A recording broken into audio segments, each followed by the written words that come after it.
Ah, yes. Welcome, viewers. This is Wadidja. What did you do? What did you think? What did you enjoy?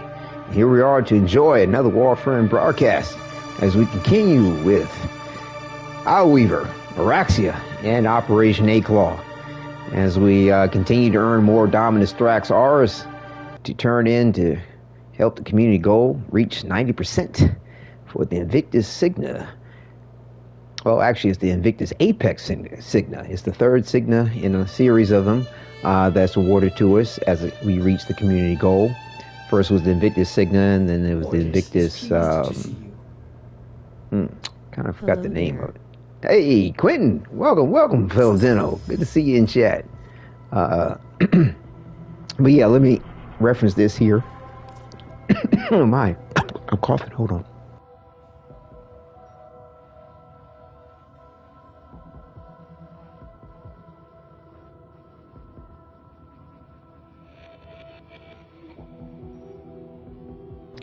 Apologies. Got kind of choked up there. Yeah, the Invictus Emergent Signa. That's the name of it.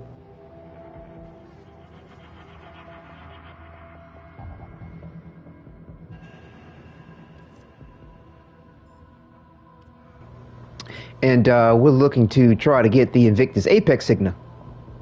We're at 68.1%, which is fairly refreshing. I mean, because it was like yesterday, I think we ended the broadcast, it was like 60.1%. It was like 61%, something like that. Either way, we're almost at 70%, which is good. And we have another 6 days. So, you know, if all goes well, we will achieve that goal.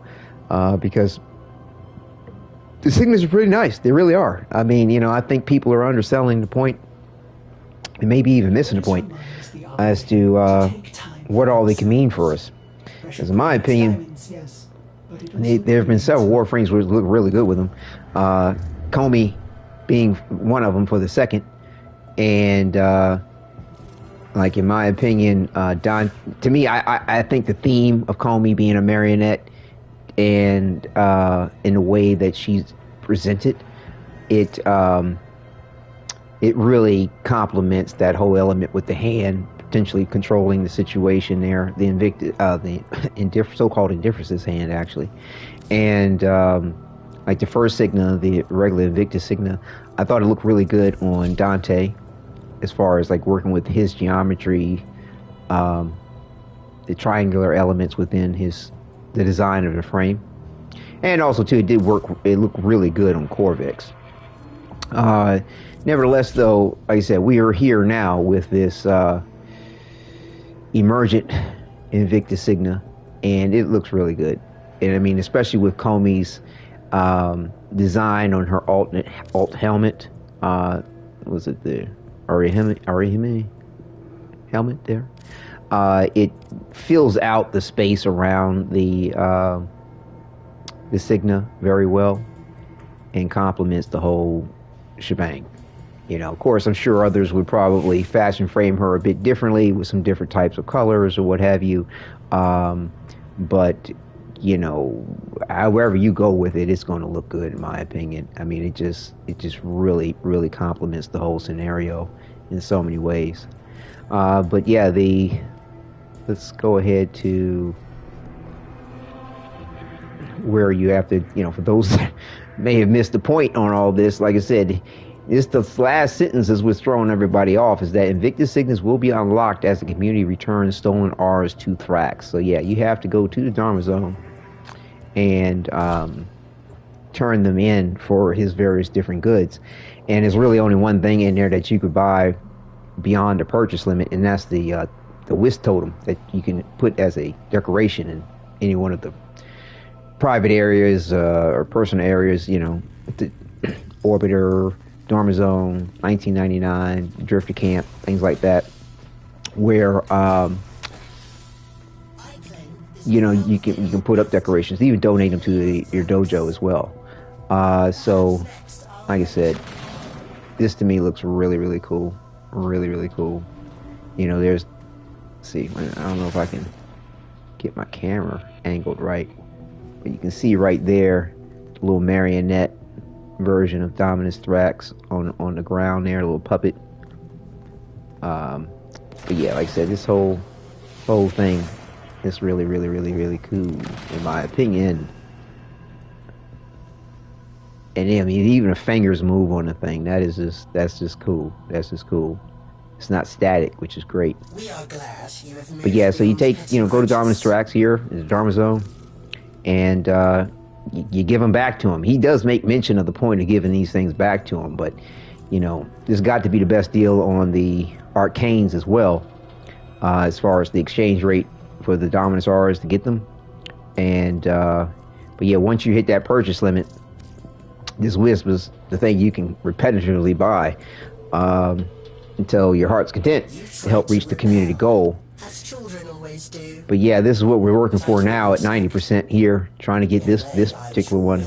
And to me, these Signas, to me, represent like an Incarnate type Signa that evolves, or like a Void Angel type Signa, especially this one.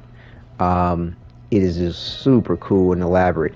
And there has been rumor that there may be a Void Angel type Warframe, or like an Incarnate type Warframe that may come out. So I think if people aren't inspired by the way they are with the current Warframes, there's something that's going to be coming that probably be like, oh, I wish I had it. And because it represents the indifference, so-called indifference. Like this one here shows the representation of his finger being lost from Albert Entrati. You see these multiple hands too, which is super cool. And the second one here shows a hand without missing fingers, which is interesting, right? And this one here shows two severed fingers, because there was one that, of course, got severed when Albert Entrati shut the door on the indifference, and then started studying it for all the void tech. And now recently, Rosalka claims to have taken a finger. So it's it's interesting that Rosalka seems to be like in line or in league with the indifference, and then also too, like, I'm not really sure, just like, did the difference give her a finger? Or did it cut its own finger off? Or did she take it? It's some questions still need to be answered. And one particular cool thing that is, if you have the see here, the captures for Duviri, you can go there, and what's nice about any of the captures is that it will represent whatever's live within the tile set in the game. So like right now, if you go to, say, Scholar's Landing, you can see everything that's there in the mission, or in Isleweaver, the event content as it is. So like, you just take. Oh shit! Actually, man, I forgot. Sometimes I was like, hold on, we'll do it this way, because this is cool. Like I said, I'm missing. Button happy. So you can call up all your gear in the capture. But yeah, it's here's that other finger.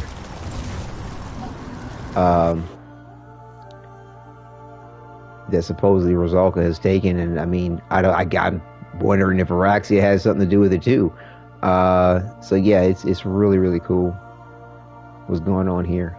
So yeah, enjoy your captures, because there's a lot to be had with it. So yeah, so what we're going to do is, like, if anybody wants to join me for the missions, we're going to go ahead and do maybe 4 or 5 of them as far as the time I have for the evening. Put in, little work and effort towards this community goal. Do our part in it all, and enjoy the ride along the way. So let me go ahead too and pull up the broadcast to make sure I'm not missing anything in chat. Hang on a second.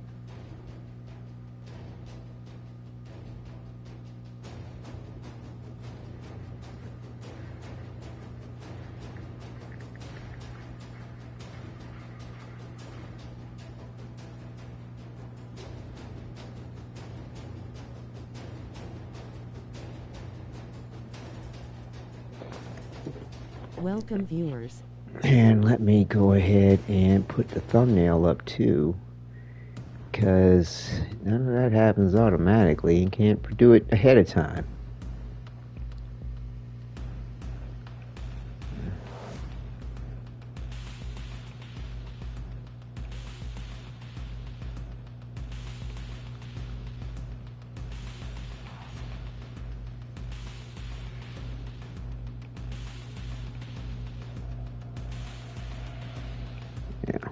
I'm the #1 fan here. You're the only one fan in chat, I think. It's all good. You know, this content is quite repetitive, so it'd be interesting to see who all continues to tune in. Because, like I said, I mean, you know, you're part of the clan, Quentin. Hey, John, good to see you there, Filipino. What's up? What's up? Yeah, with everybody, you know, kind of being a little bent out of shape about the content and the repetitive nature of it, as well as the lack of reward factor beyond the insignias, and even still, people just ain't quite that impressed with the insignias, unfortunately. Not insignias, but signas. Yeah, it's nice to see you here. It's interesting. Would I be able to hop in for some spire runs? Yeah, I'd love it. I love the camaraderie for sure. But yeah, for those that will hopefully come to view this broadcast or tune in to a certain point, like I said, John has a YouTube channel which is doing very well and makes really excellent content, a very wonderful creative eye. So let me put up his John YouTube. Don't put anything in chat just yet. Hold on 1 second. I need to grab his link. John, put that did behind you there. get Skulldrawer hadn't her medals yet?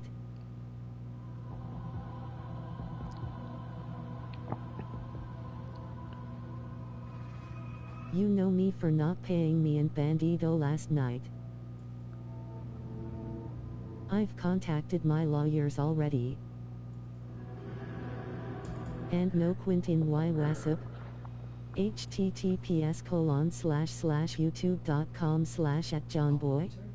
C equals W7DNGM PQ Kayags.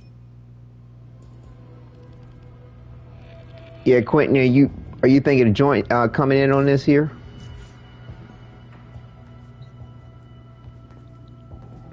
If not, it's all good. Wadidja, much love, red heart.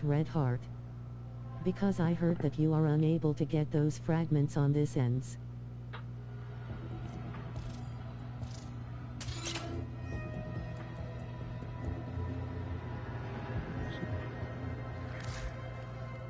What do you mean?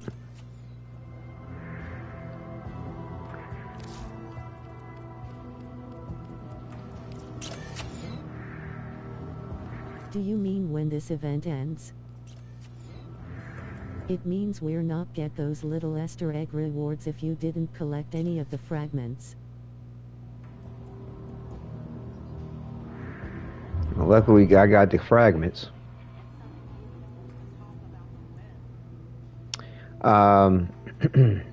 Yeah.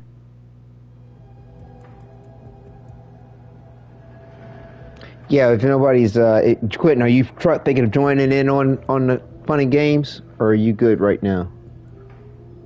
If not, we'll go ahead and post it up on public and jump on in, because like I said, I don't have a lot of time this evening. Want to try to get in at least 4, maybe 5, get like 80 to 100 of the Dominus Auras, hopefully.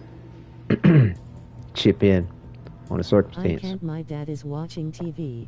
Okay, cool. Well, we'll go ahead and see what's up. Mag Trinity. Oh, I got Umbra. And it's Corvex too. Yeah, I'll run with Corvex because I mentioned him earlier, and the fact that the first Invictus Sigma looked good on him.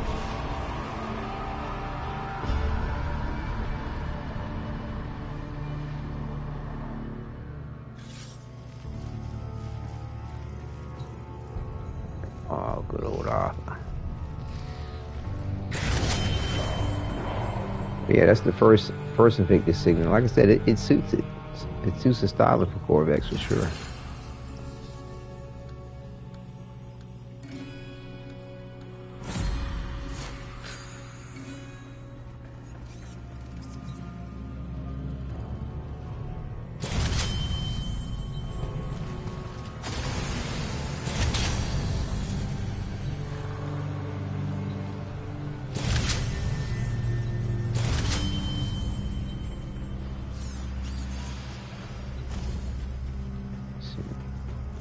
Get some resources. The triumph of dust. Once there was a beautiful garden where cruel children played. Nobody ever had to grow up. And then, one day, Jimmy Crack magical Horn. stranger All right. came to teach them a new and fabulous game. Look what she's driven me to! Assembling weapons! Oh, and me, a loving mother! Can you get it done? Oh, Mathila. What weapons will I you fell use down against the the hole. sorrows you refuse to face? Survival. Don't tell me you're siding with the brat. It's about time to grow up, don't you think?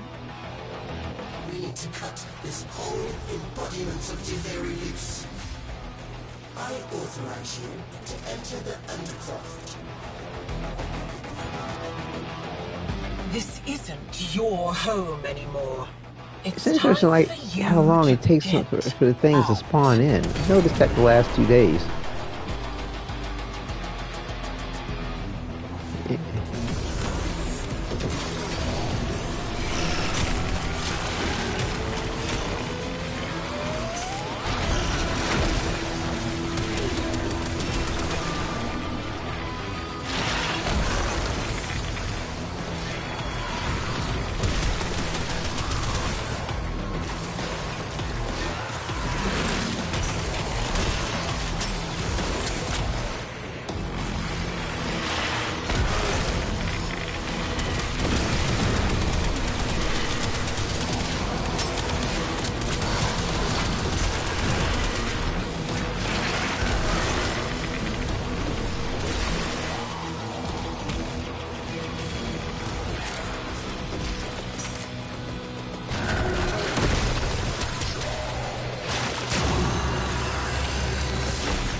I mean, yeah.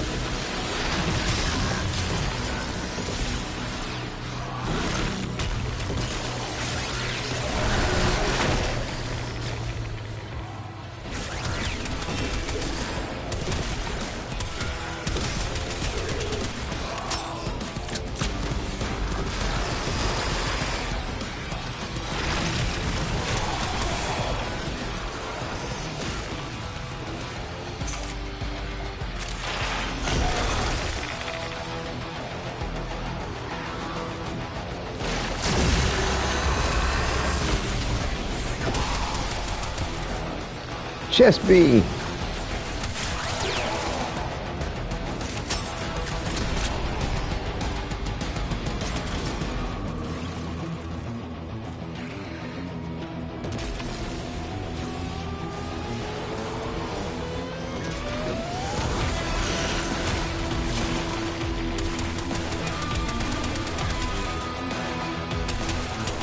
What the hell? Oh. I thought that was an enemy. If you place his pillars, then shoot his chest beam at the tip of the pillar, it supercharges them. Okay, cool. Yeah, I haven't had a lot of experience with Corvettes.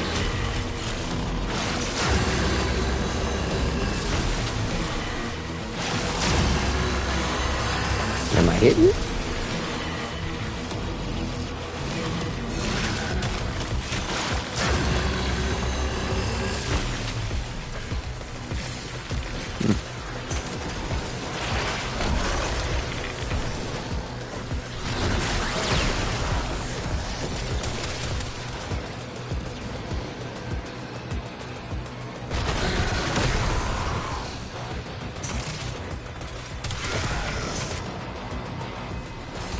It pretty much makes them go faster and deal more damage.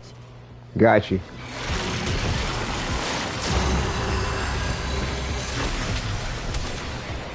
You can also trigger it with his wall ability. Okay.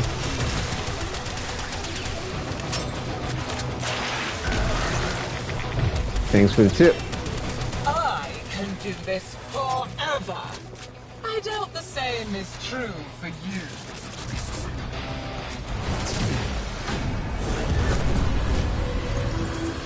Only a few pages left, kiddo. And the book always has a monster at the end. A monster.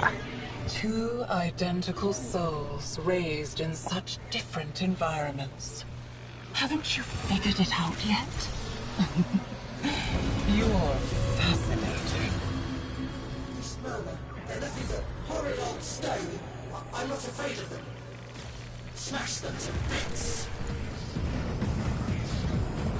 Tear away a finger. Hack off a hand. An arm. A face. Keep on taking and see what grins back at you. The wise peregrines were the scholar's friends. Look through their eyes to find the eyes of the beast.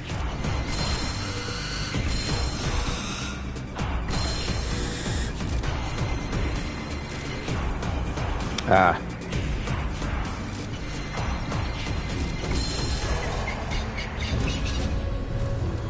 Done deal.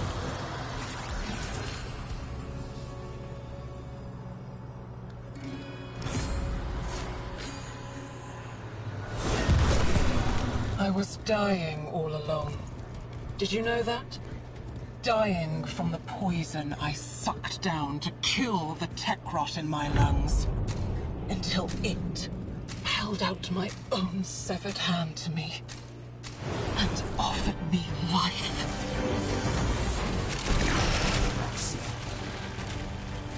The scholar's point. Wadidja's voice. Got my setup. Is her servant now.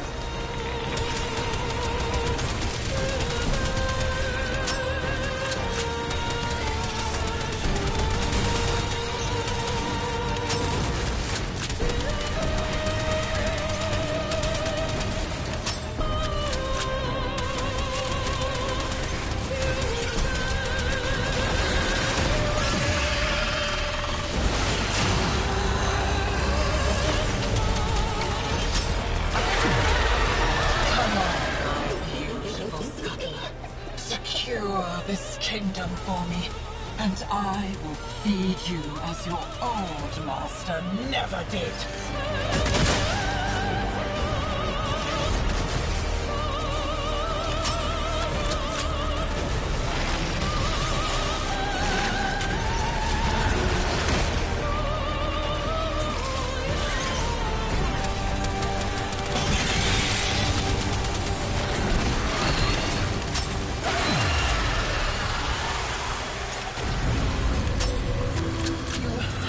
Put her down. Done deal. She was crazy. Do Mathila next.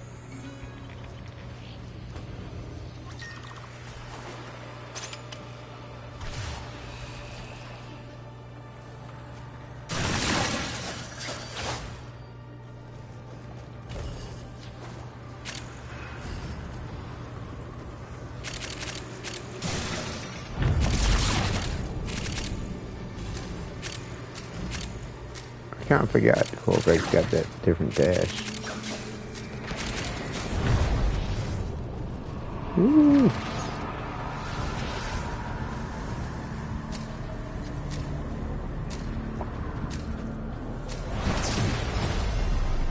The void longs for stillness, emptiness. Let's go get But some. first, things must be made still.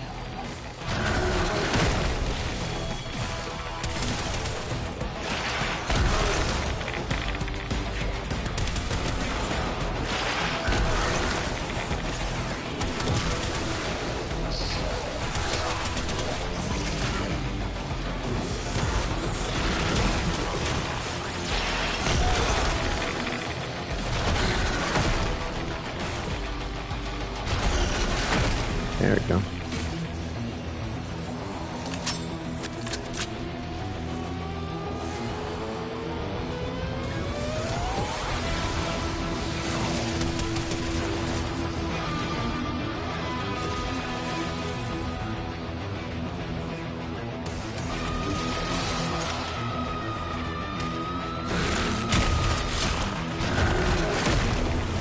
Sure, kiddo. Fight back.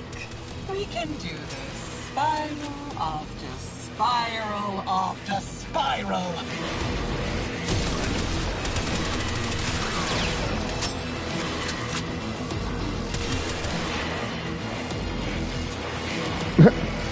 I was like, what did he hop or jump? What was that?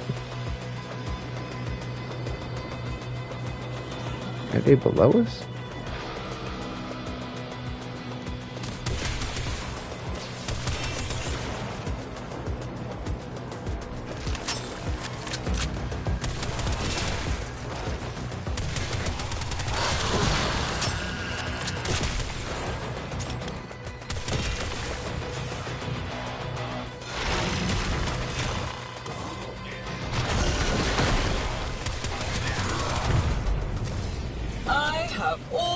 Time in the universe. Everybody rocking You know out. that better than anyone, don't you, kiddo?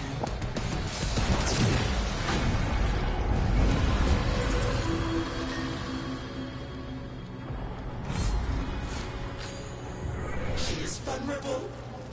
Get to the heart of the corruption.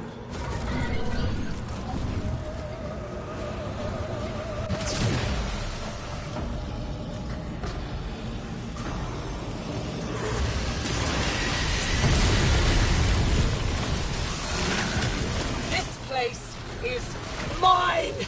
It only exists because of me! That means I get to keep it!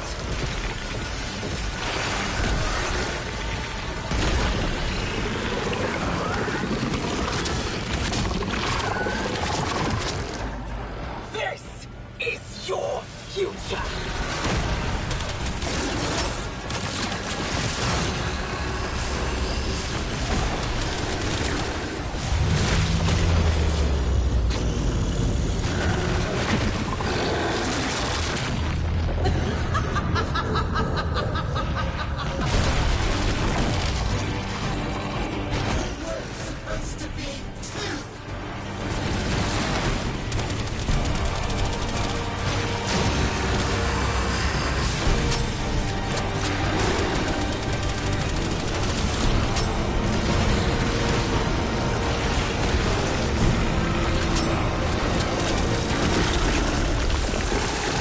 And another one bites the dust.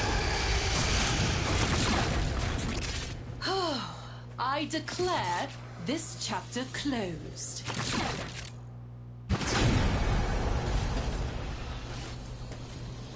Yeah, jump up and over. Rocking out there, John. Team was crackerjack. GG's, fellow Tino. GG's.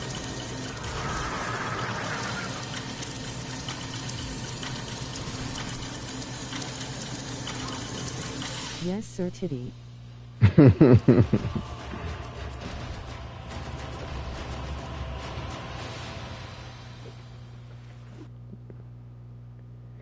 Getting her done. Getting her done.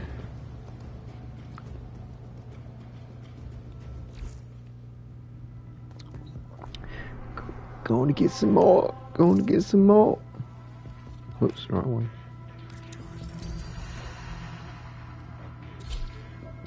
The Triumph of Dust.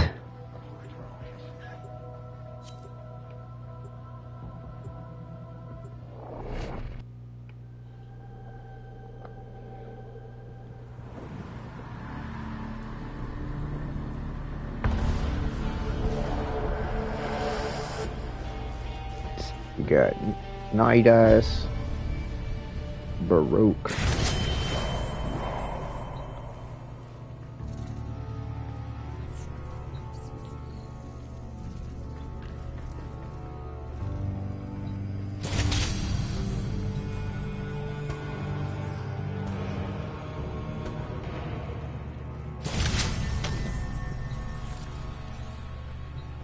You don't much matter.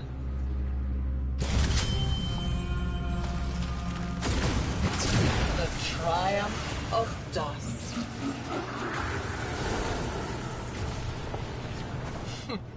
This is where he ran to first. His old workshop. Too bad I have the keys, kiddo. The wise peregrines were the scholar's friends. Look through their eyes to find the eyes of the beast.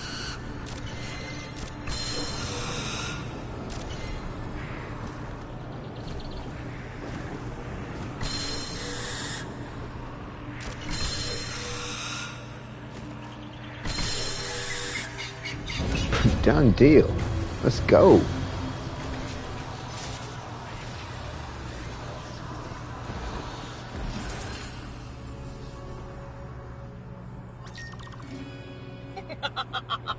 Don't tell me you're siding with the brat.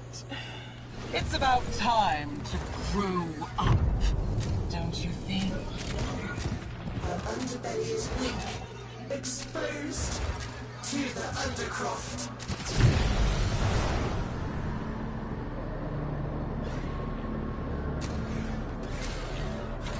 Root.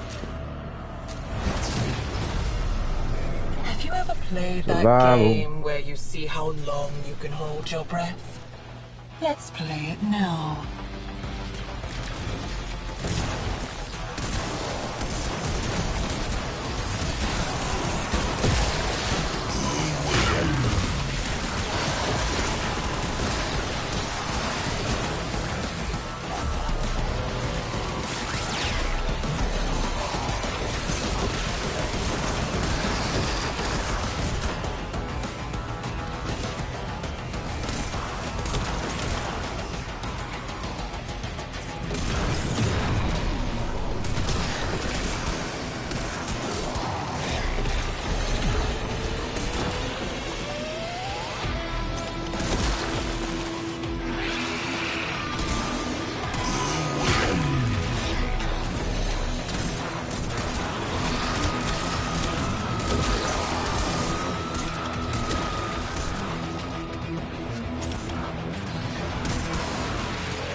Beat down. Put the beat down.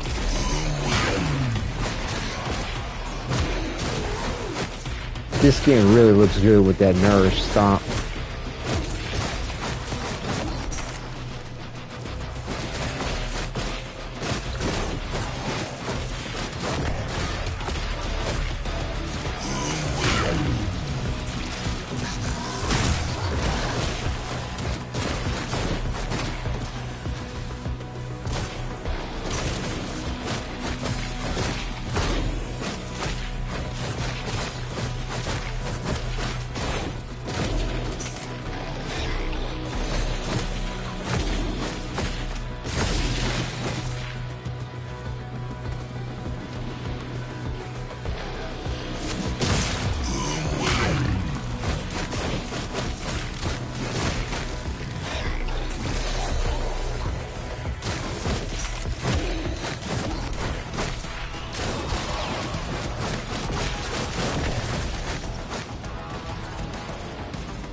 Yeah.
For a second that you are winning.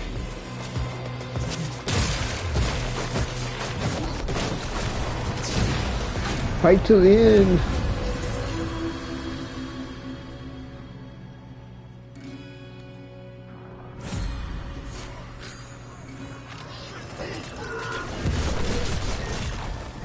Do you remember the Zariman? How much you learned once the restraints were taken off. Think what we could do here, together. I'm not afraid. Really, I'm not. I just need those shades banished. That's all. I'll be right surveying after that.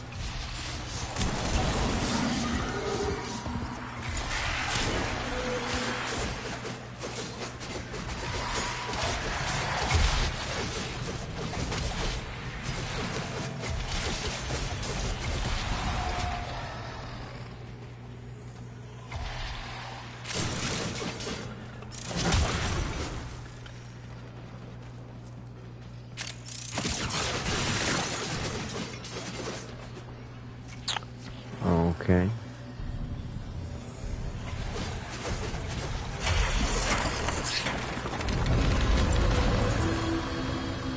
Nobody, not artists, nor dreamers, nor prophets, has an imagination to compare with that of a terrified child. This is where he stowed it away. The secret of my lost flesh. Not lost. Stolen. We need to cut. She does seem a bit pissed about the indifference. She don't seem like she really in league with it. That's what's up with the reason why she took his hand, took his finger. Your secrets, kiddo? Your shame? Let me wash it all away for you.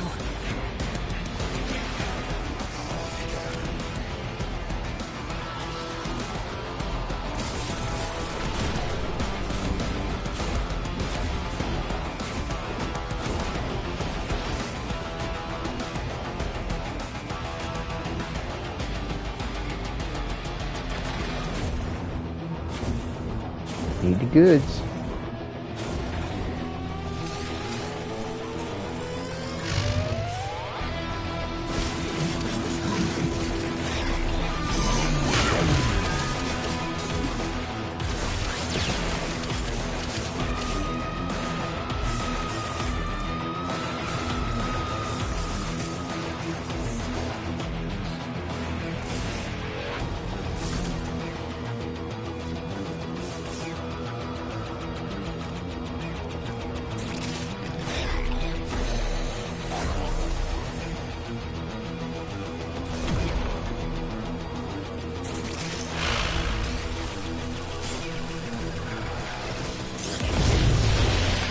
Inconsequential. Oh, it all adds up. It's messy. It all adds up.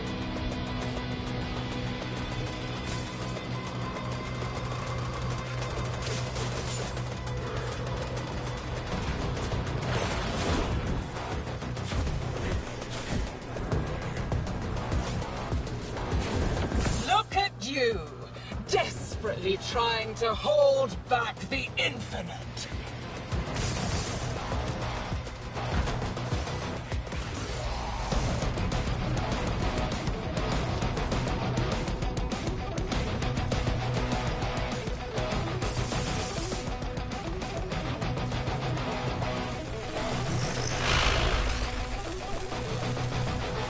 Let's go. Let's go. You only delay the inevitable. You only talk a bunch of shit.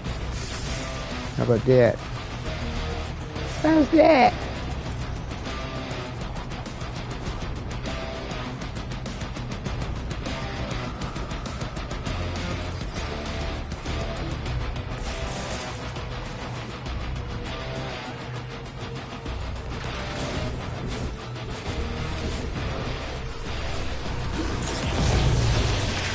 I do enjoy watching you dance so frantically.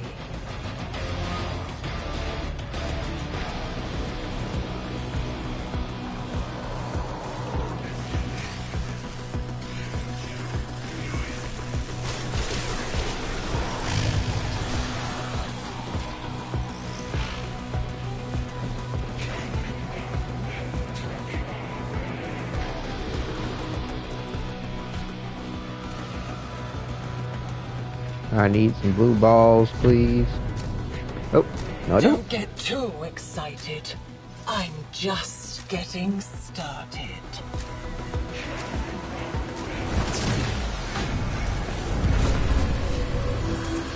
All those possibilities.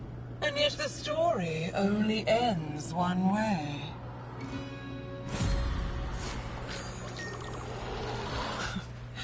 You want to deny me a place?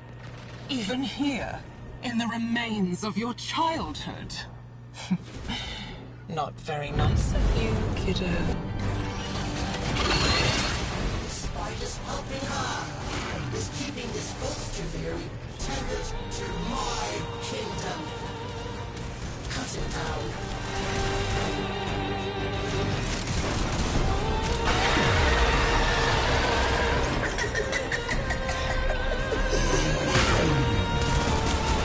Hello, waving hand, medium dark skin tone. Gamma, welcome, welcome. Good to see you.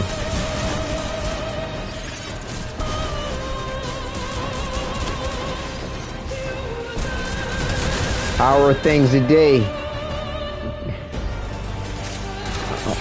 I hope all. Is dark blue now. I hope all is well as can be. Your icon is dark blue now. Oh, in chat. I did reorganize some of the I guess chat icons or whatever as far as the channel's concerned.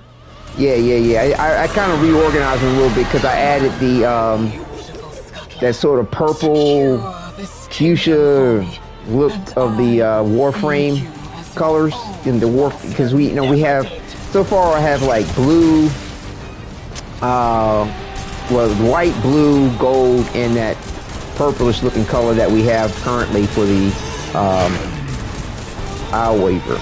And so, like, I added that to it, so I kind of reshuffled things a little bit, I think, in regard,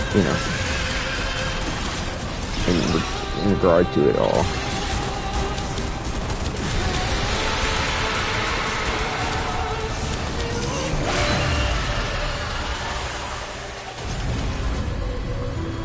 But it'll change.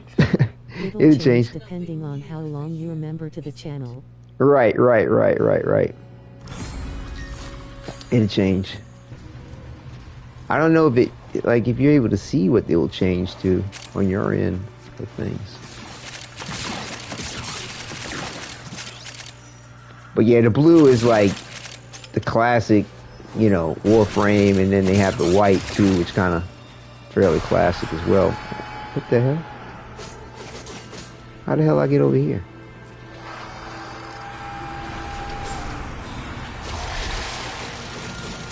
Conquer the maze.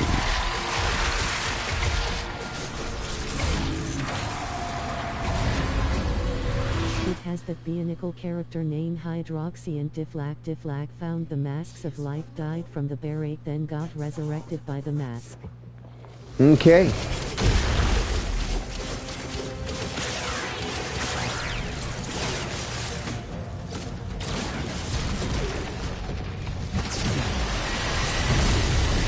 Let's go. Too late, kiddo. This is how the story goes now.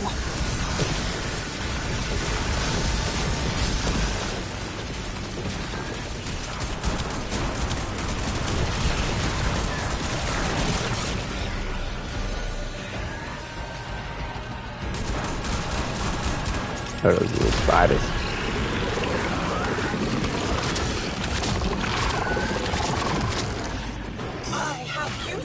For deal breakers.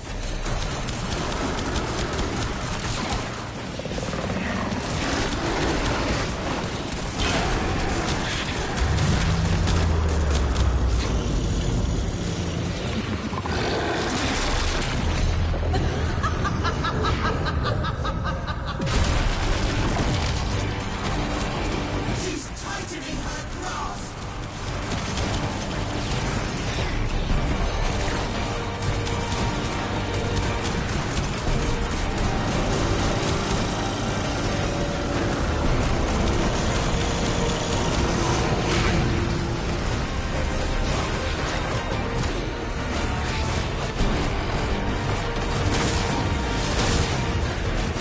Ooh, Red critted his ass. He didn't like that.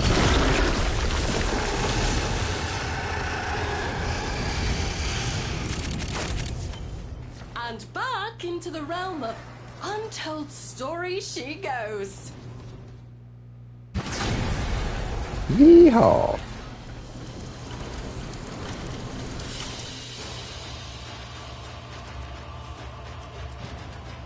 Mm-hmm. 18 minutes. Not bad, not bad, not bad.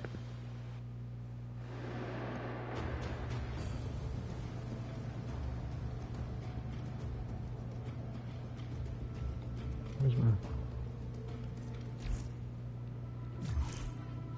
Oops.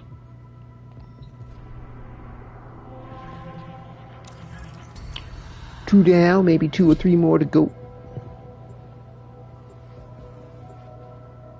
Yeah, I got a good feeling the community's pushing for that 90%. It's a feeling that memories of Mxa pop out sometime, then gets consumed back into the man in the wall. Possibly. Nessie seemed to have gained some type of power of her own. Perhaps that was part of the Faustian deal of taking her arm or something. I don't know. Some backstory and all this that we haven't gotten yet.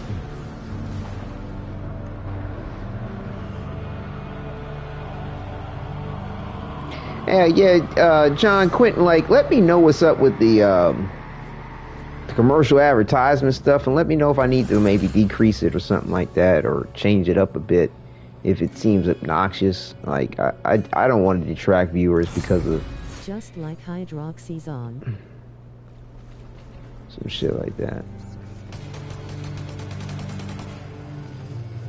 That's right. I got the signal on Haro. I'm a rock Haro because I got the. For now, looking through one of my books I got yesterday. Okay, cool. Never get any ads. Oh, interesting. Okay. Well, that's cool. That's cool.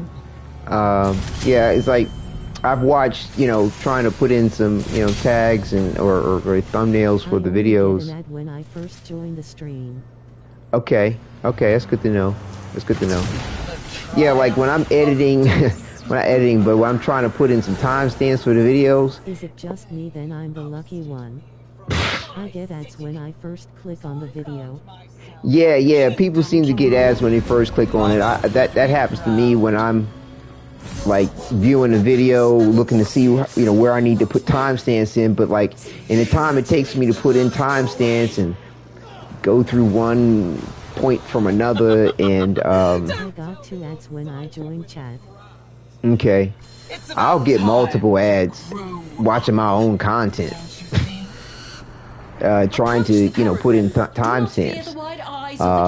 Sometimes, and I don't know if it's because of I think it has something to do with the duration of time that I'm sort of in it. But I don't know, once or twice it seemed a little obnoxious. I was like, what the fuck? Why am I getting so many damn ads? But it's not always the case, so I don't know what, maybe it's just, I don't know what's up. Like I said, I have it set at the middle. Haven't you figured it like out they're yet? like, you have a lot or high amount.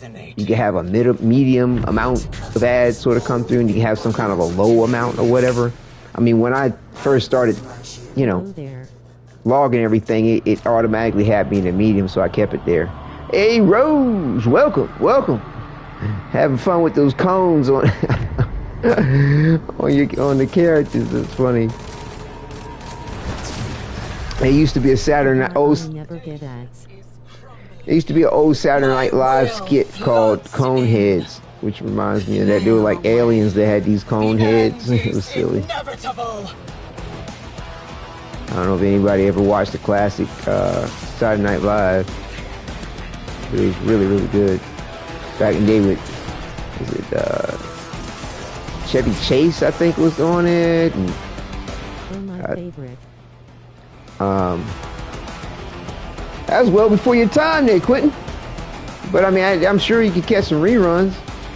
Your mom's might be it on him in the back room, so I use the Warframe display stands. Oh yeah, that's what's up.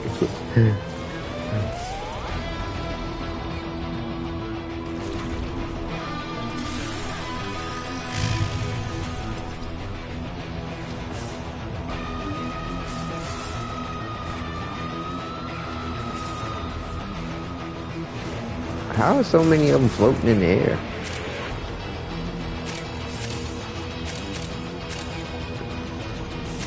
Narrow ledge.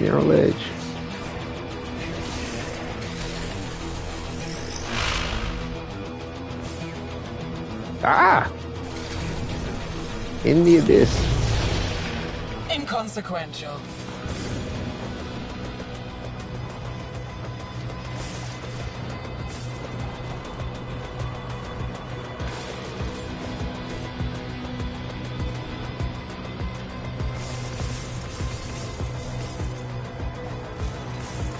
Look at you. 1 week until I leave for Tenacon.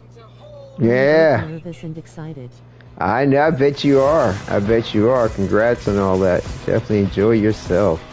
Like I said, some moments in life don't repeat themselves, and even if you think they are, they're really not. Konnichiwa everyone, and pink waving. Hey, what's up, Love Machine?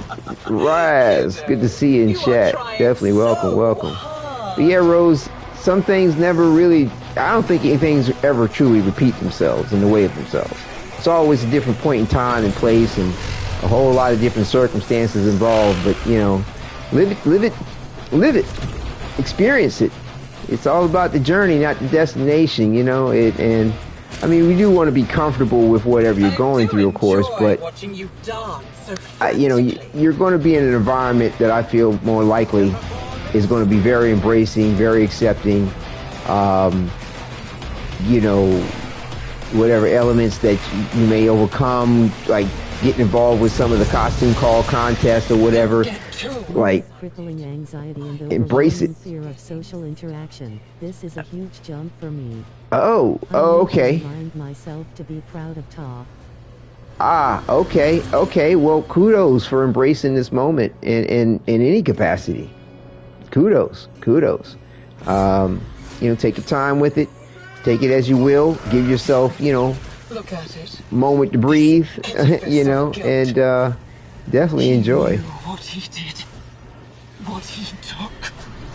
Those shrines were here before she came, and they will still be here after we cast them back in. You're going to Tenno-Con. That's awesome, Rose.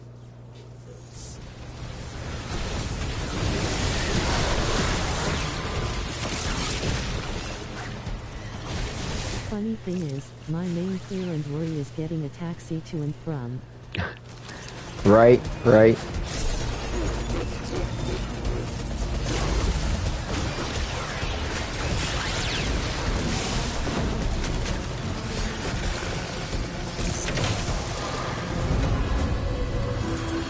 punished that kind of idolatry. Yes, I am. I am also registered in the cosplay contest. Casual part, anyways. I was dying. Congratulations. Did you know that? Dying. Yeah, I remember you sharing that with us on Discord. Definitely, that's great. In my lungs. Until Yeah, running into the wall. held out my own severed hand to me and offered me life. Yeah, it sounds like she got a Faustian deal, man, with the indifference for her severed arm. He gave us some traffic cone and stick IT on my head, LOL.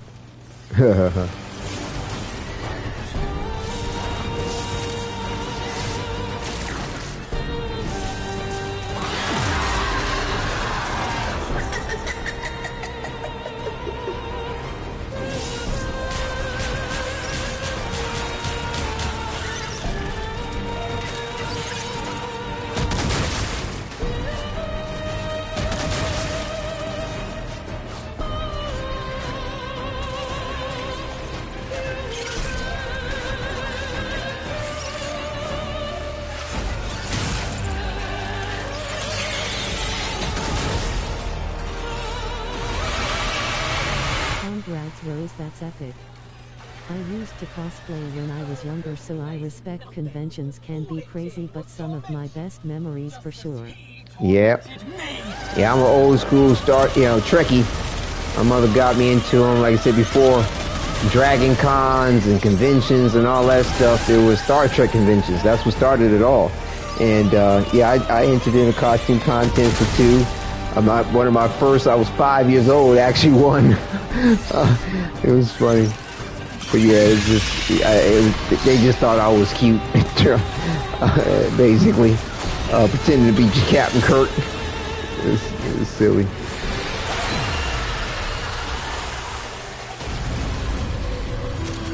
Had on these silver boots, silver shorts, silver jacket, and his glasses that had these little red lights on them flashing. It was just oh man.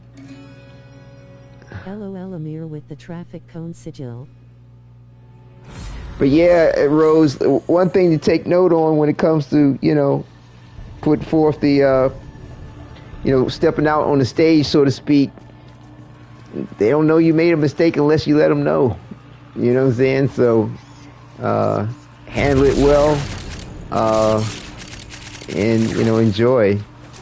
That's kind of like on the dance floor, too. Like, if you dancing, like, they don't necessarily know you made a mistake unless you let them know and take some extra pause or get befuddled about the point. Just play it off and keep rolling, I think one of the funniest things I've ever seen in regard to that was it Pee Wee Herman's Big Top Adventure, his first movie, and he was riding a bicycle and he crashed into the curb and flipped over about 3-4 times and got up and was like, I meant to do that.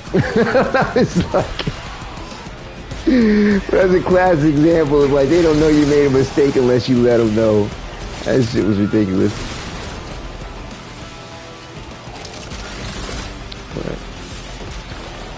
Oh no, not Pee Wee Herman. Right. I don't know if you ever saw it. It is hilarious. I know you are, but what am I? That shit was ridiculous. I meant to do that. Like, did you really? Yeah, it is a shame the way his career got messed. School plays, and no matter how much we rehearsed, we still messed up low. Thank God my crew were improv specialists. Right, that's what's up. You know what I'm saying? You improv it. Nobody know you made a mistake unless you let them know. You know what I'm saying?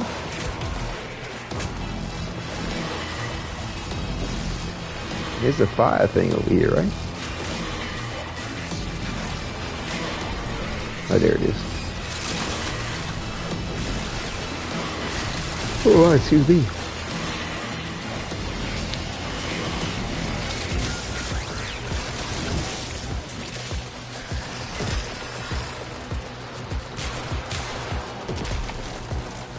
We didn't take into account how long for a costume change, so the people stood there for half a minute awkwardly waiting for the other. Right. Yeah, I mean, you know, I participated in the school plays too back in the day. I'd say the most memorable was, you know, I was in this elementary school. Like I said, I was the third minority to ever go to it in its founding. So, and like the first was like an Asian child of some, you know, some type, and me and another so-called black young boy got a scholarship. He actually attended daycare with me, and we both took the IQ test and got a scholarship. But either way, he wound up getting expelled because he joined in the reindeer games and wanted to be the class clown, and teachers finally got fed up with him and expelled him. But by that time, it was just me in the class. He's late. He's always late. Hey, sorry I'm late. It's all right, Rose. But yeah, by the time this particular play came up, it was, you know, I forgot what the name of it was, but basically there was a part for Teddy Roosevelt, and the class members were, you know, somebody was to play Teddy Roosevelt, and then the Rough Riders. Like, this is part of American history, where Teddy Roosevelt, who later became president, he was a cavalryman in the military, and he was one of the few individuals that kind of led a bunch of, you know, freed slaves, and they were called his Rough Riders. And there was a student in my class who was interestingly rather soft-spoken, and it was interesting he got picked for the part of Teddy Roosevelt. And when he was practicing the lines for a charge, right, to get the Rough Riders to charge off, I was helping him with it, and he was a little shy about himself. Either way, he kind of stepped down from the role, and the teachers were like, well, do you want to be Teddy Roosevelt? And you got to picture this. Teddy Roosevelt was a white man. His Rough Riders were all so-called black people. I was the only black kid, black child at the school. And I'm leading a bunch of white boys to the charge. And so, like, the audience just found it, I mean, you know, the parents of the audience, they just found it just wild and very enjoyable. I mean, it was like a complete role reversal in history. And, you know, from what I understand, I played the part well, you know, led the charge, and everything was gravy. But it was a rather memorable experience. Still got the class picture where we all posed after the play, and I've got my little Teddy Roosevelt outfit on, and there's all my white Rough Riders sitting behind me. It's just, but yeah, it was wild. It was a wild experience. One of the better experiences I think I had with that school, and the wild stuff that went down.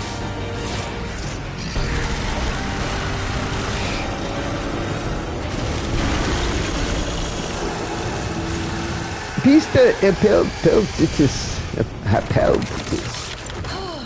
I declare this chapter closed. I remember one play.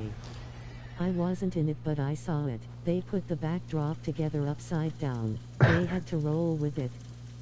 Oh, that's too bad. Yeah, that's funny. Yeah. Mistakes will happen. Like I said, they don't know you made a mistake unless you let them know. It's like, no, that's how we meant to do that. Want to turn you upside down. Actually, that didn't come out quite right. The window But yes. was on the floor, but it was hilarious. Yeah, I bet. All right, let's see where we're looking at on time. Yeah, we got enough time for another run. Appreciate you teaming up there with me, John. You're rocking out.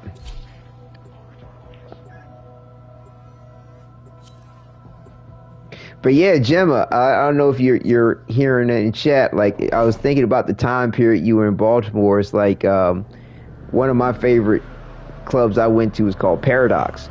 It used to be called Fantasies. That was the first name of it. Then they, got more money, got a larger facility called Paradox. That was right around the corner from Hammer Jacks, actually.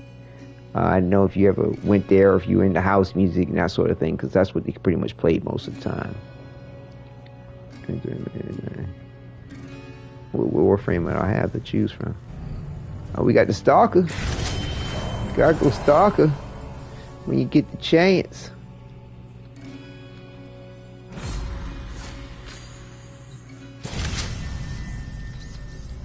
Broken War. There we go. Take that Broken War off your hands. Lato. Oh shit. Let's go. Triumph of dust. Dusty. Oh, kiddo. How long have you been hiding out here, thinking I couldn't see you? We have to delve deep beyond the madness. Unlock the reserves the scholar instructed us to keep. Conquer the maze.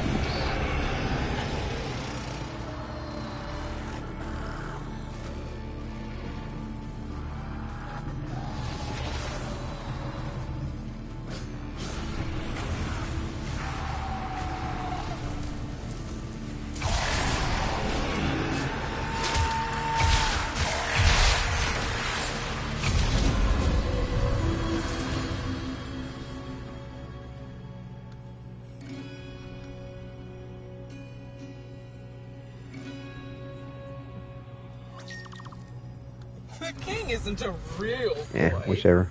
He's just a doll. Shall I pull his arms and legs off for you? No, they're nothing but horrid old stone. I'm not afraid of them. Smash them to bits.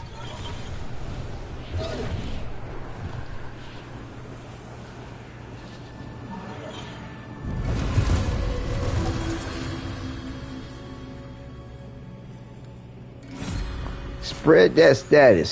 Spread it. Two identical souls raised in such different environments. Haven't you figured it out yet? You're fascinating. Haven't you figured it out yet? Two perfect souls raised in completely different... What does that mean? What does that mean?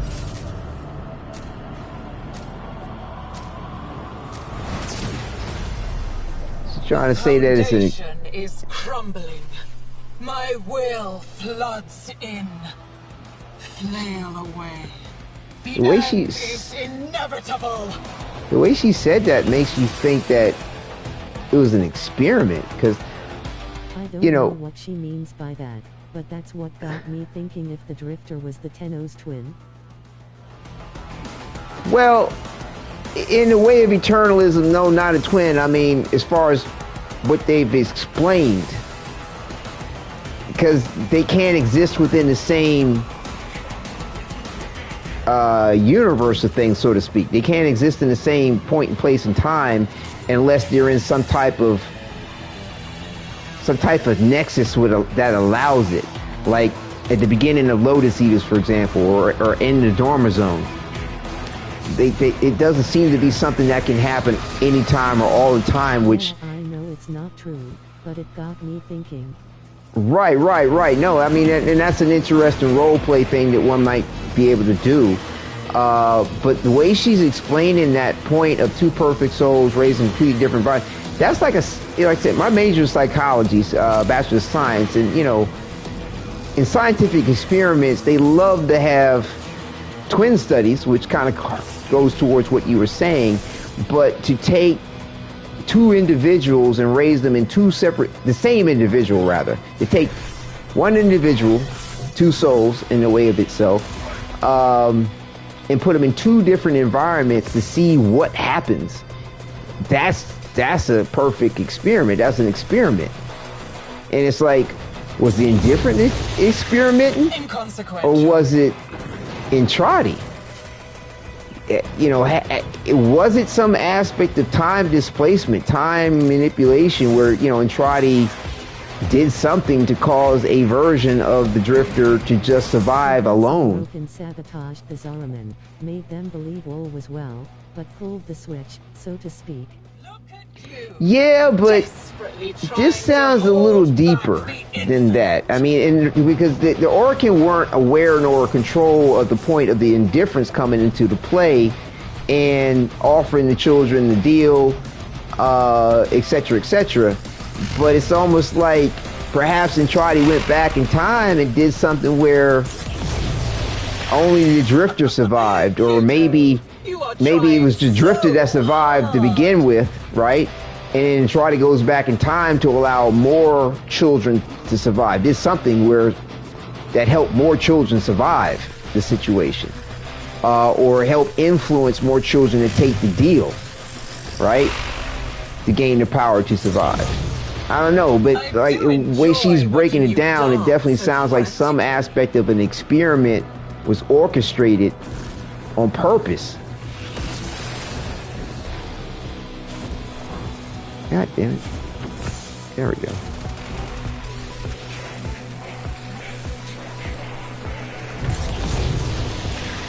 We can do this. Just a thought. Again and again and again. Perhaps the Zaraman incident was the work of Entrati. What if it was a large-scale test, like the caveat? You really want me to spit? Perhaps. I have a feeling that initially it might...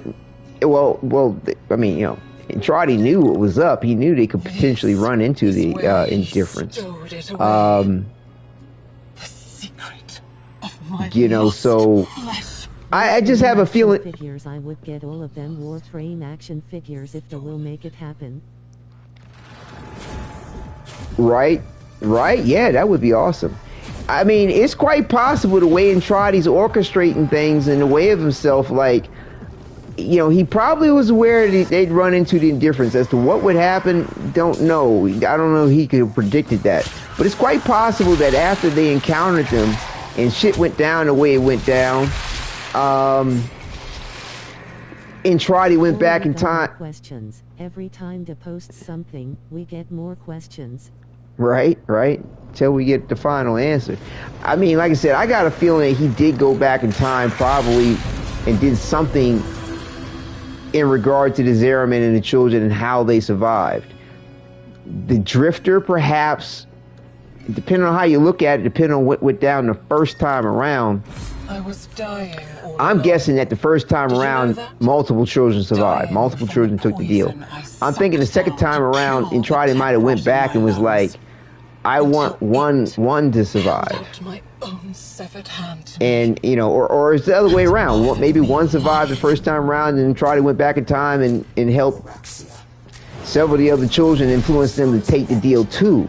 But bottom line is that I honestly think Entrati was in the mix of what all went down with the Zeraman in more than one way. And the children surviving, as well as the Drifter being left alone to his fate. I don't think it was just happenstance. Don't think it was happenstance.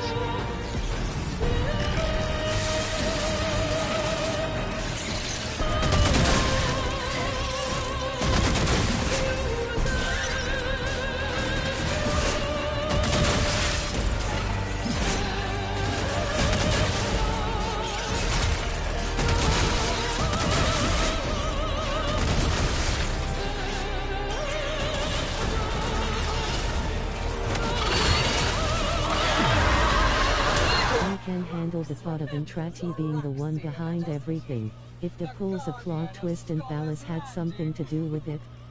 That's why he's trembling, isn't it? I will be throwing those hand monsters at the, I swear. Yeah, I mean, you gotta understand, Ballas is always a part of it in one way or another because he was Ballas. I mean, his relationship with Margulis, his ties to his manipulation of the Technocyte virus to create the Warframes that he did, as well as Umbra, for example. But Entrati, like when I was playing the Zata mural, right? That was phenomenally telling about the whole bag of all this. Like everybody talks about Entrati, this, that, and the other. He's trying to stop the indifference. Entrati was more connected to the world with the physical frames. Yes. He had more impact connected with the void. As well as the frames themselves. It was Entrati's manipulation of things which helped bridge the gap for the frames. As a matter of fact, as we've come to understand, Entrati seeded the Technocyte virus, or rather the ability of the Technocyte virus to have to be manipulated to create Warframes in the past. Ballas is just he's a supporting character in my opinion, but I don't think he's the main culprit or say the main orchestrator behind anything. Like he's just a strong lead character, put it that way. But Entrati, everybody kind of what I've heard these YouTubers and various different blogs talk about Entrati and what he's actually trying to do and why he's trying to do this, that, and the other. Like I'm just so glad it was a happenstance that I was calling Zata's whisper Zaku's whisper, because it led me to listen to if I have some weird thing like or Palpatine twist, there was always a third villain. Quite possibly, there could be. I mean, and that third villain might be the personification of Entrati that you see grinning as the wall. That might not be the indifference. It might be a personification of Entrati. But the bottom, because you do see that from time to time, and it's like, is that Entrati? Is that the indifference, or is that some personification of Entrati that manifested when he went into the void? That's beyond just that of the indifference. But to keep it simple, that might not be necessary to take the plot to that level and have a third secret person involved with shit. But they could, to try to continue the evolution of things once the main culprit is ended. That's typically why This still needs to do something with the abandoned vessels in the labs. It's mentioned a few times. Yeah, they will. Yeah, that's going to be the big showdown with the indifference, supposedly. Or whatever enemies that the indifference has rallied on its side. And it's going to be an awesome, colossal battle. I mean, we already have the Eidolons for an example of how we could have colossal scale battles. But, again, like a lot of movies and books and stuff like that, they typically bring in this secret third enemy that wasn't really known or working behind the scenes to kind of continue the plot of things, to further the story. I don't know, it's rare you get that's automatically in place, simply because a lot of times with these things they never know if they're going to have a budget to continue it, etc., etc. But the thing is that, like I said, keep it simple. Looking forward to that. I mean, it will be cool, but giants. Yeah, like Attack on Titan vibes. Right, 100% Attack on Titan. Yeah, that's what's up. And I'm sure that's what inspired it. I mean, DE, like I said, they take everybody, whatever's going on, sci-fi, fantasy, anime, film, myth, lore, religion. They're like, hey, what's good about that? We're gonna make it our own. But again, to my point here, in the message from about Zata, he talks about the Orokin achieving an aspect of immortality, but that immortality dies with our sun. And at the end of that, when he says our immortality dies with our sun, he goes, that's where I come in. That's the reason why he was trying to figure out how to get to another star system to begin with, why he experimented and found his way to the void, but that's his ultimate goal. The indifference is just kind of a means to an end, perhaps, as well as a potential issue. But his goal is true immortality for not just himself, but everybody else, more than likely, or whomever else is around to benefit from it. But he is seeking true immortality in a way that doesn't compromise the moral standing that he's gained through all the lifetimes, and not wanting to take a new skin, as they call it, supposedly. I wouldn't be surprised if he could take the drifter skin if he wouldn't do it, or the operator. But like I said, his goal is immortality, true immortality. And I mean, throughout history, myth, lore, legend, fable, religion, I mean, you name it, that is a very strong, cohesive, and steady element, is the quest for immortality. Even in real history, various different emperors, seeking immortality, the fountain of youth, the this, that, and the other, Chinese emperors going after it. Like, I mean, it's a classic thing. And like I said,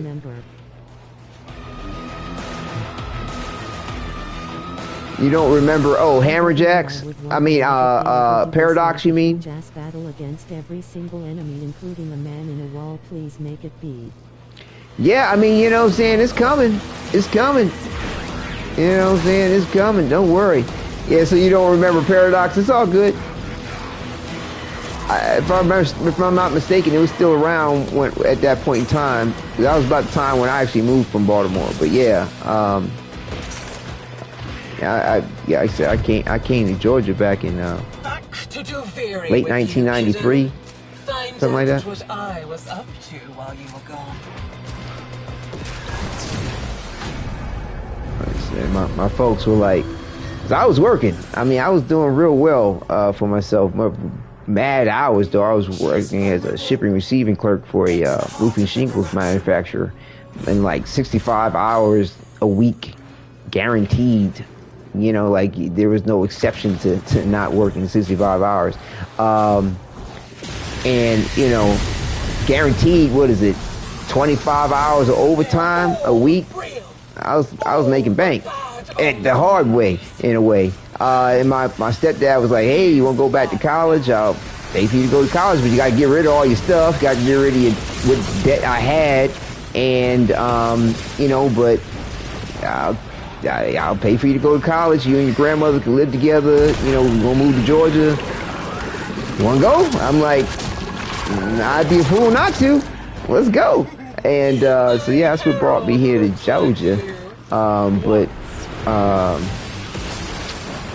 It's kind of funny the things that have happened in my life. That's why I try to tell people, like, not just from like, I don't know, advice I've had, but from personal experience about the notion of getting a career. Like, John's trying to get, a certain job. He's down with the point of the career. But the thing is, it's like, having a career that you can focus on, that you can stay within that trade or that market or that arena is huge when it comes to, transferring one's knowledge and experience. Professor/teacher. Oh, okay. That's always good. Academia is always a good route to go. Just take care with the politics and bureaucracies. as well as the fact that you're dealing with other people's children, unless you go on the college route. Either way, the bureaucracy is involved in it can be a little funky. But it is rewarding, 100% rewarding. But yeah, just me being a brown-skinned male, like I ain't trying to mess with other people's children. Like, like I ain't trying. I'm gonna run one more and then I'm gonna bounce. It's just people do some fuck shit. You know what I'm saying? They try to make you out to be the scapegoat behind something that ain't even right. Like I said, I dealt with a lot of that since, like I said, third minority go to school. Trust me, shit that they try to get me involved with or say that I'm like, nah. Like, let me tell you something. I'm 51. I survived the statistics in America. Not being locked up, not being shot, not shooting somebody else, not every statistic that would not dying before I'm 35. Like, there's so many statistics that was against me is absurd, and it's like I mean for not just me but anybody. But yeah, it's like overcoming these things and sticking to doing what is best to do. Not about whether you like it or not. It's like doing what's best to do. That's what I teach my son. He's 3 years old, but let me tell you, he's rather intelligent. I tell him I'm like he's still working on the potty train. I'm like, you check to see if you go potty, go sit down, see if you can go. He'd be like, I don't want to. I'm like, not about whether you want to. Your body might need to, and you know what's best to do. So want to do what's best to do, and. But yeah, I wanted to do what was best to do throughout my life. I had one hang up with that when I was in the military. Says I am the Senate. But the thing is that nobody ever had to grow up. Having good opportunities, having seizing the moment. But having a lifelong goal in mind is important, and understand the pitfalls of various different things. Because, like, I've had some phenomenal opportunities and things I've enjoyed in life, but like because of the way things kind of came through, like I never had certain stability that is looked down upon in the way of my life. Like, I've had successes. I wouldn't be a centate if I'm a professor. You still be subject to bureaucracies. I'm not sure exactly what you're talking about there, John, but yeah, the bureaucracies still exist on every level, regardless of what place you are. To the class, say I am Senator John. But the bottom line is you want to always keep in mind the stability of things, and it's like growing up. In responding to Quentin, it was kind of known back in the day, like, okay, well, if you're going to leave a job, make sure you have a job waiting, but also to at least try to stay with whatever company or job you have for at least 2 years. Well, with 2 years tends to be your limit. Like, for me, like, I'd say like a 9-to-5 paying job in my life. Titania Prime all day today. She's great in Void Flood. Yeah, Titania's the bomb. Titania was a huge favorite for a long running. Yeah, they got a lot of versatility with Titania. But yeah, like, I started my own corporation back in 2001. As far as like the YouTube stuff, I've been. Nowadays is horrible. Yeah, I know it is. I mean, population's even bigger. You know what I'm saying? The mean aspect of what you need to have to have your just to have credibility in getting a good job is now a master's degree. Like, when I first started working back in the day, like real jobs. But I mean, before 1990, having some college was good. And then it turned into having an AA. You need to have an AA. Then it turned into you have to have a bachelor's. And now it's you need to have a master's. And then on top of that, Look and what to say in interviews to help you secure a job. I went to at least 20 different hiring jobs, only one interview, and it never amounted to anything. Wow, that sucks. Yeah, I mean, it's tough. It's not an easy thing. Like I said, I had my resume by the time I was 16. Like, but the thing is that you want to find something as far as a career so that you're staying with that for more than 2 years. Like, you want to stay with it. I mean, if you can stay. Good, now we talk jobs application. If you can stay with something for 5 years or more is really what's up. Because right now, the way of things, trust me, because I've dealt with it in my life. I mean, because even with the military, I was never even in the military. If you say you don't have full availability, then your chances of getting hired are much smaller. Of course. Yes, all those little particulars. But I mean, I'm trying to, like, the point I'm trying to get to is that you want to stay with whatever it is that you do for more than 5 years. Easy. Don't, you know, like I said, the old adage of yes, of course they do. They want to open ability. But yeah, the old adage of like, stay with your job for 2 years, make sure you know. With my old job for over 3 years and I had to quit. Right. I got tired of their BS. Right. Yeah. I mean, but the thing is that the sad thing is that leverages morality. And I mean, that's where I mean, on both sides of my family, there's a strong moral ethic about oneself, thinking for oneself, doing what's best to do, and not taking somebody's shit. You know what I'm saying? Not being subject to something in a way that compromises yourself. Okay? Life don't give a fuck about that. Society don't give a fuck about morality. Not truly. Not in the way that you think that it does. I'm just being honest. I mean, without having another job lined up is a terrible idea. No, it's like my current job, but I'm toughing it out until I can find a knee. Right, and that's It's hard to not have a job, got too many bills. Right, that's the smart game plan. You definitely don't want to leave something until you got something to replace it with. But the thing is that the element of stability that society's going to look at, whether it's your credit, whether it's, you know, getting other jobs. I mean, lo and behold, if you have to deal with some legal situation or a psychology evaluation. I can't see Rose in chat talking about Intrati. I only see her in chat talking about jobs. This is so weird. My chat it's all good. You know, it's about love, life, relationship. What did you do? What did you think? What did you enjoy? You know, so, you know, it's part of what did you think? You know, what did you do? And, like I said, if you're involved in various different things in your life. Family members within 4 months, and only being given the next 2 days off, which I already wasn't working, that showed they didn't. What? That's foul. That's foul. I mean, certain countries and states have different laws. Fast forward, Lowell rolling on the floor, laughing face with tears of joy.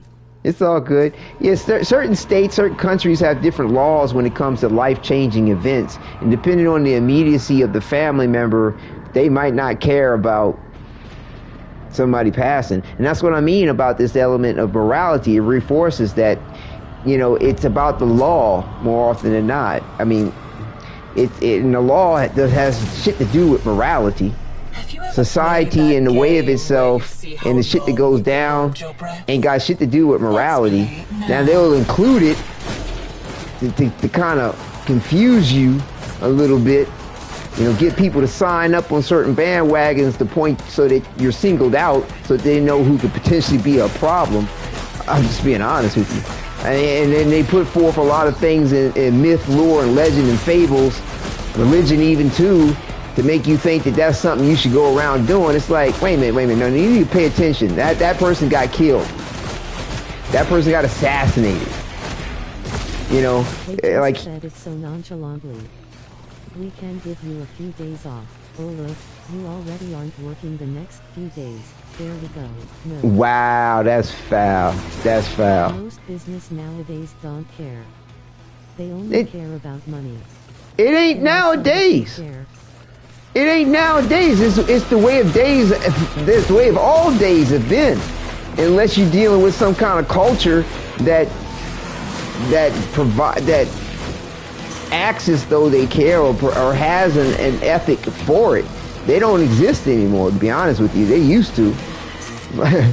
Before colonialism, like, you know, the way the world became small, there were some Aboriginal tribes and various different native folks that had a different element of morality in what they did. But that's gone with the wind when it concerns these capitalistic systems. And I mean, whether you're dealing with you know... The reason I got the job I have right now is because my mother used to work there. She retired, and then they hired me low. Excellent, excellent. Yeah, no, that's great. I mean, you get a word in, however you get that word in, take it, do it. But yeah, it's like, a lot of times with, you know, people tend to think that... General manager, she genuinely cared about everyone, but she transferred to a different store. Oh, wow. Yeah, I mean, like I said, it's... Morality is something that, you know, is a secondary thing, and don't make you think that that's the thing that's on the forefront. I mean, it really isn't. Not even when it concerns law. But the thing is, I'm trying to get to is that, you know, having a career, having stability, realizing that, you know, it's not about some moral element of things, and that you have to find a balance within yourself and the will to do and the will to submit, because there's a lot of power in not doing as well when one may submit to a situation. Or one thing I'm struggling and stressing out is that my grandma says if I don't get a job she'll make me be a mask grower. She is annoying. Hio. They're just trying to, what's up, Bandito? They're just trying to get you to be responsible, you know what I'm saying? Trying to get you in the mix of stuff. But, you know, hopefully it's in respect to, you know, you maintaining your schooling and doing what's best with that. It's rough when you have to compromise your education because you have to work. I mean, I went through that, you know, to a degree, up until my stepdad, you know, came into our lives and looked out. All right, Rose, take care. Thanks for sharing what was up. All the best to you. Hello, Bandito. All the best to you. Enjoy. Sorry you had to go through that situation with the job thing, not being cool about the passing of your family. That's not cool. But yeah, I mean, that's what I mean. It's like not about the morality, and you have to figure out, well, how far do I submit myself to whatever that circumstance is. And I mean, there's some people that have the will to submit and the will to continue to do regardless of the circumstance and to survive it. Hey, Gemma. You know, I mean, the worst case scenario you can kind of think about is like Holocaust survivors.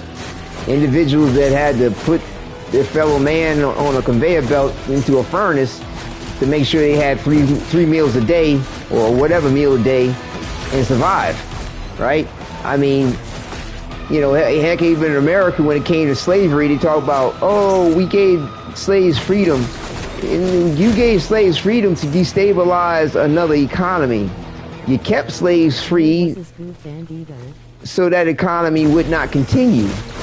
And then you gifted them. I'm not going to grow wheat for my life job. I don't want that, even my sister. I heard that. Yeah, you gifted them rights when they should have been inalienable, as they were for other people. So it's like, it wasn't about morality. It was about economy. It was about money. It still is. So it's like, it's like, you know, like, don't get it twisted. You know what I'm saying? Like, because they want you to get it twisted, actually. You know, have you down some pipe dream bullshit, but then it'll bite you in the ass later in life when you're like, I've been acting with moral principle and blah blah blah blah blah blah blah, and they're like, that don't mean shit. I mean, trust me, the courts don't the law don't, you know, nothing. not this, you know, I'm not saying have morality and don't have a moral code. All I'm trying to say is, like, don't think that that's the thing anybody's going to care about it necessarily. And it's something that you need to have within yourself, share with those that you love, reinforce it that way, but then don't allow your own morality to stand in your way, or at least position yourself well with your career and your life with something that coincides with your morality. Been playing Diablo 4 with the Pop Soul Galo. Oh, Diablo, yeah, I watched some gameplay of that. It's a good game. I mean, that's all. I mean, it's a tricky balance, but it's one that needs to be had, because, like I said, I'm just speaking from experience. You know, a lot of, because of the opportunities I've had, because of the reasons why I had to bow out of certain situations, because I mean, really, like, shit wasn't right. Like, I mean, yeah, I could have stayed in it. I could have persevered. I could have submitted. Many people do to the situations that I encountered. But it was, in my mind, it's like nobody should have to submit to various different things. Nobody should have to submit in a way that of things that were requested of me to submit in certain ways, right? Like, my first job was a veterinarian assistant, and the veterinarian thought he was doing me a job, you know, a mitzvah. He was Jewish, you know. He was like, I'm doing you a good deed because you're not in a fast food place flipping burgers. You know, you're doing everything from cleaning the kennels to assisting in surgery, right? I was, right? And doing a good job, excellent job at it. But then, like, he wanted to sleep with my mother. And then when my mother didn't decide to want to sleep with him, he started to treat me with a lot of disrespect, cussing me out, things that had never happened during, like, the year and a half I worked for him. You know, hired another a female, paying her more than me, and I'm training her. But because I'm 15, I can make more. I can make less, and that's okay. Like, but yeah, when he cussed me out after the point where he couldn't sleep with my mother, like, I was like, I got to dip. Like, you know, have somebody cussing me out, like, off of what? I didn't do, because you wanted me to do something some particular way that you weren't clear with me about to begin with as well. Like, yeah, so, like, you know, and I've had other situations too, like even in my adult age, when I was like managing my first nightclub I managed. Like, it was an awesome opportunity. I worked hard and got the... That guy is F-weird. Yeah, he was a little special. He passed away now. He pretty much ate himself into obesity in an early grave. But,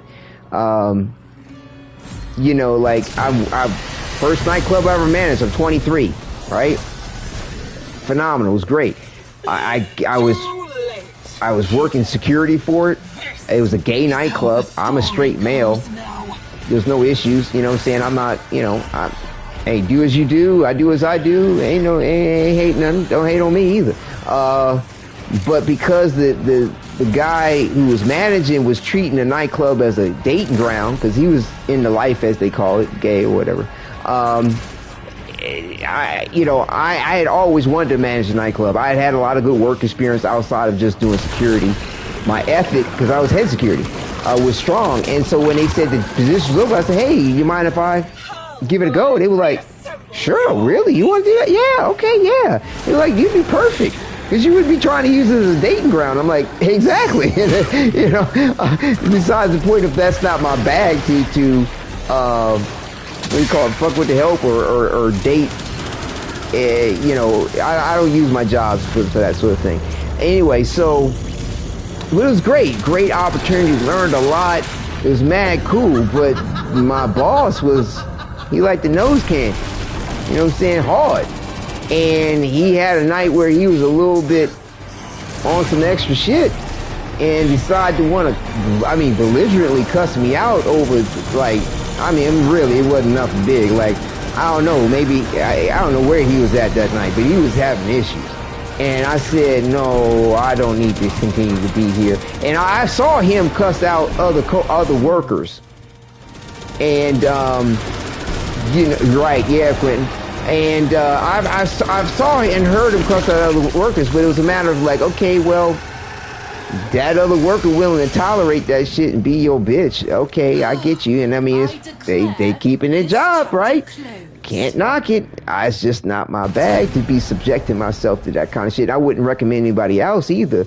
But yeah, when he directed that to me, and then a tad bit worse, I don't know, maybe he felt like he wanted to dominate me. He considered himself a queen of some sort or whatever. Anyway, whatever. I was like, nah, I got to bow out. Like, here's my resignation. Thank you for the opportunity. I learned a lot, but you can find somebody else for that one. You know what I'm saying? Like, you know, so it's like, it's just certain things have gone down, or like I might get an opportunity from, like I said, my stepdad was like, you want to move to Georgia, senior school. So I wound up leaving the job I had after almost 2 years, you know. You know, it's just various things that happened to me in my life where it's like, face with open mouth. I just didn't really have, you know, the benefit of like being at a particular job for more than 2.5 years. I was a frame stylist and a lab technician for lens crafters for like almost 3 years actually, but I did that part time. But that's why I started my own corporation, you know, and went into consulting. And but even still with that, I mean, money was funny because a lot of people don't put their money. We'll run one more. Run one more. If you want to do it, John. Don't put their money where their mouth is, you know. And so it was really difficult at various different times to maintain that aspect of through consulting. And then like the last like major job I had, worked at Video Copy Services. And bear in mind, like through my tenure of jobs, there's several jobs I've had that just got phased out because of technology. Being a lab technician was one of them. Just did the previous job I'm about to mention where I did video duplication services. That's pretty much phased out in the way that it itself and the technology therein. Like, but yeah, like the dude that came in, that was brought in under the company. The medical field after high school initially and became a PCA/NA that only lasted for 4 years. I will never go back into that. Yeah, you gotta live and learn, right? Yeah, exactly. There, Love Machine. But yeah, it's like I was doing very well at the company. Now it did wind up going out of business because the owner brought in this dude who kind of messed over the company, and one of the things he did was he wanted to replace all the workers there, including me, with people that he used to work with because he felt, you know, because they were loyal to him. Like it was a bad situation, so I got laid off. But it was an interesting point in time in which I did because you know, that adrenal fatigue thing that I mentioned in the last broadcast had been going on since for a minute, and the stress of various different things, a lot of shit went down, and it's like my body just said, bro, we ain't trying to do this no more. So things broke down real bad, and I was in a real bad state. But like I said, I had met my current wife now, and you know, we had been dating for a good bit, couple years, and so she was like, don't worry, I got you back, and looked out in a phenomenal way for me during that point in time until I find the right endocrinologist and figure out what's going on with me. And so yeah, I mean, things are a lot better in my life now. But what I'm trying to say is like a lot of life circumstances that a few I've made choices for. There were others that just the circumstance, things where I bowed out of them, like even with the military. Like I love being a soldier. Can't tell you, it was super fulfilling. But the bureaucracies. I'm going to crash the F out. Yeah, it can be rough.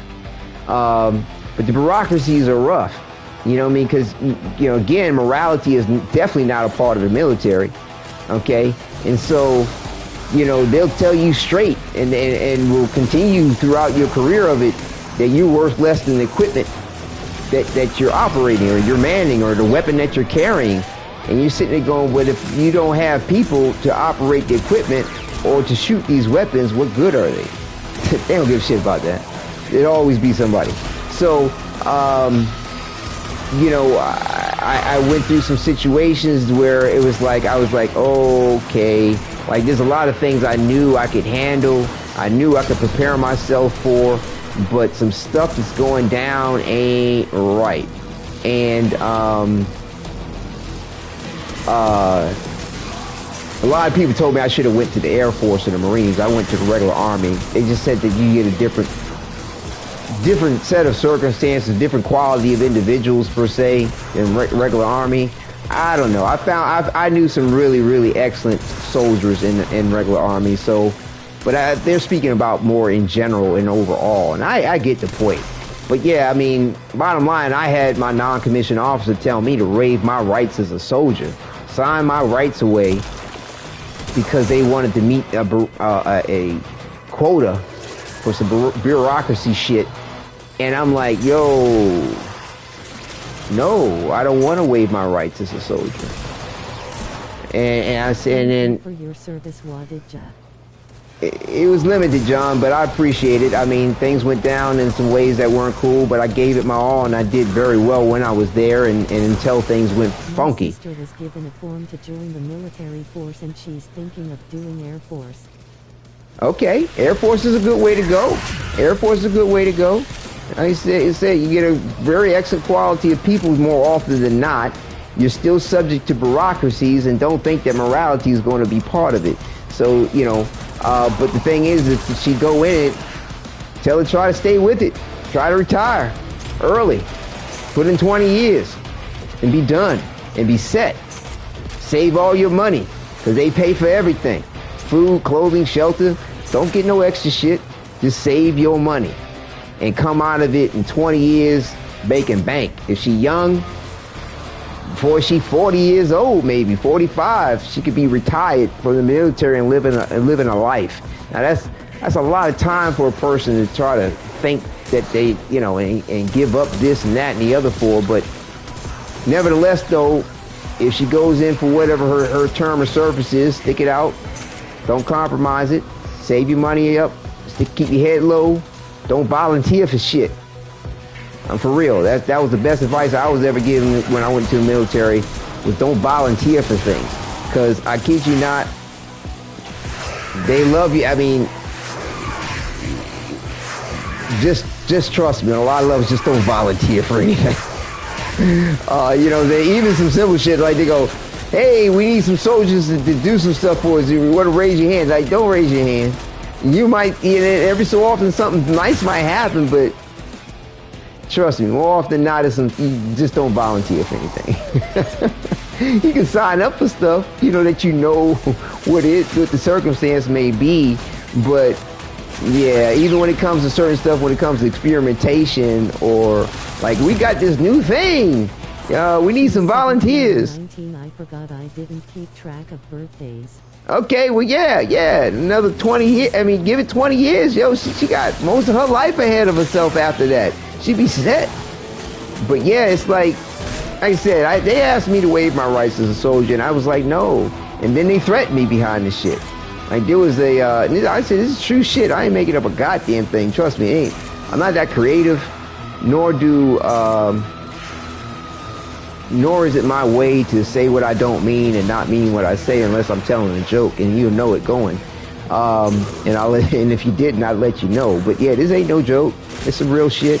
Like I said, there was a non-commissioned officer who was known for like putting his hand on soldiers and beating them up, roughhousing them, and doing kind of fucked up shit because he wanted to instill some aspect of discipline, or he just thought he had the right to do it. I don't know how you want to look at it, but when I said I didn't want to sign the papers, my non-commissioned, he dismissed me from the office and then brought me back in with another, because he was white. I don't know how much it may have something to do with the point, but just letting you know the scene and the setting and the characters involved.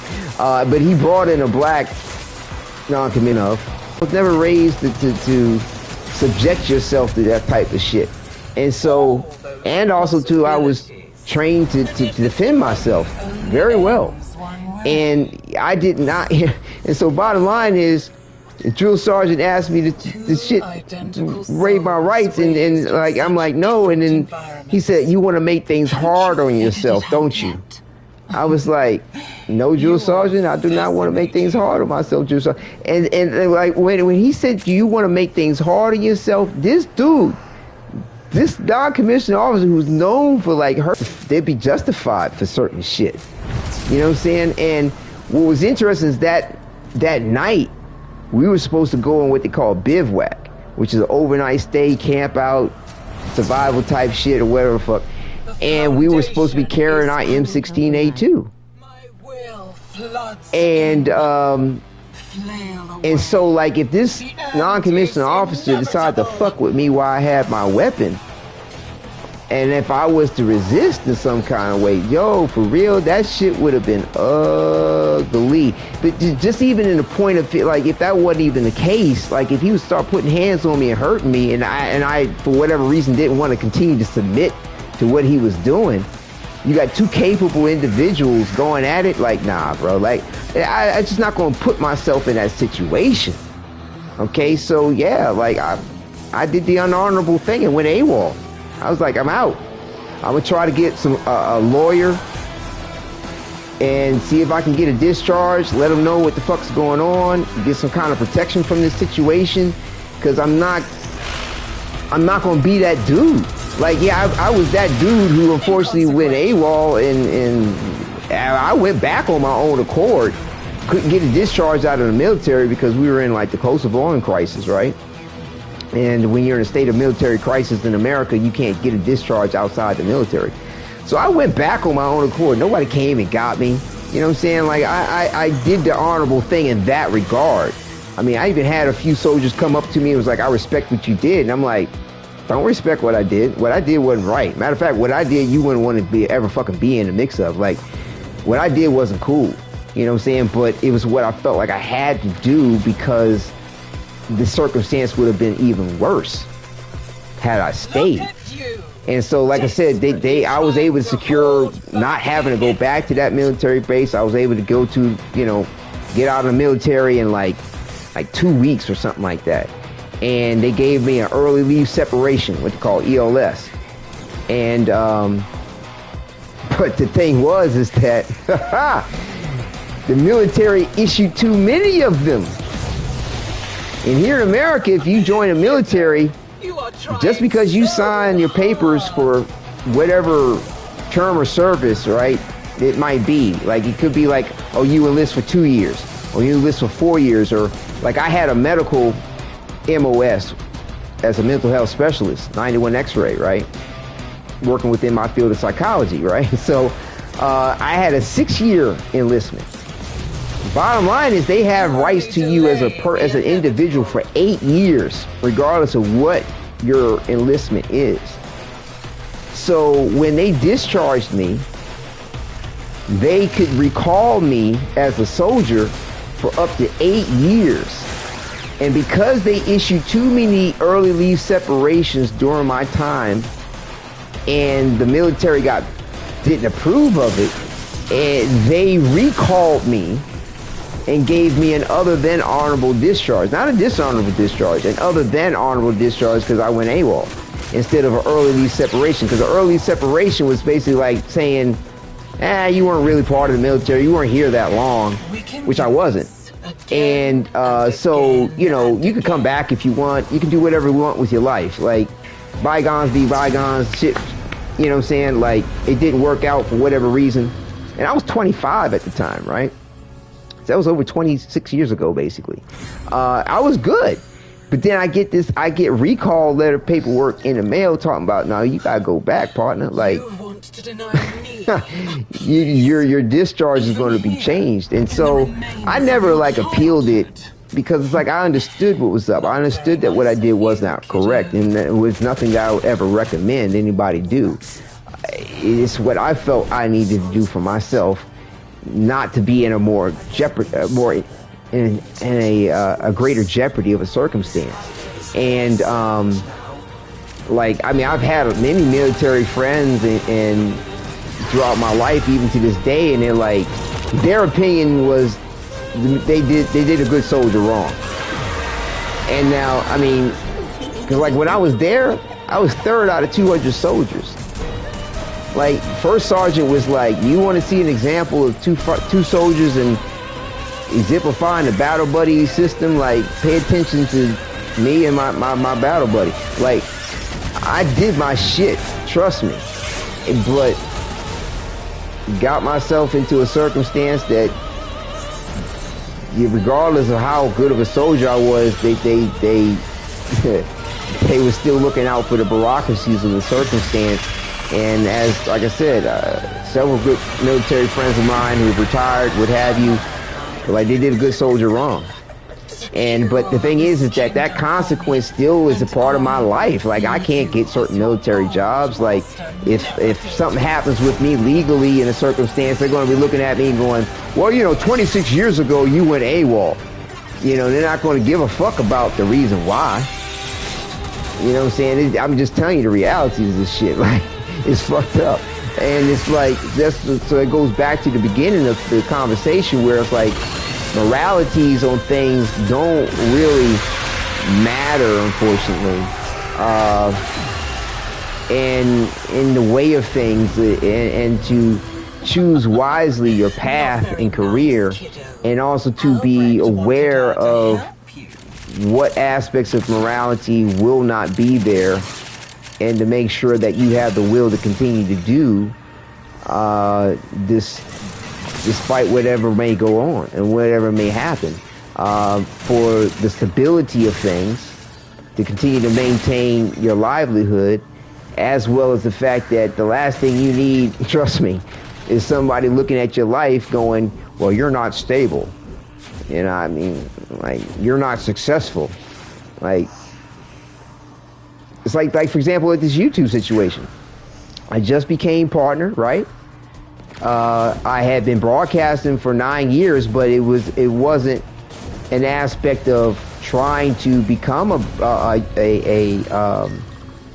content creator in that regard. It was a thing of just sharing it with others.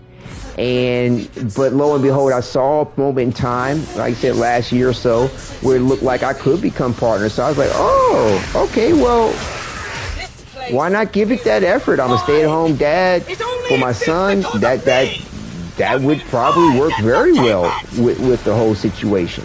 And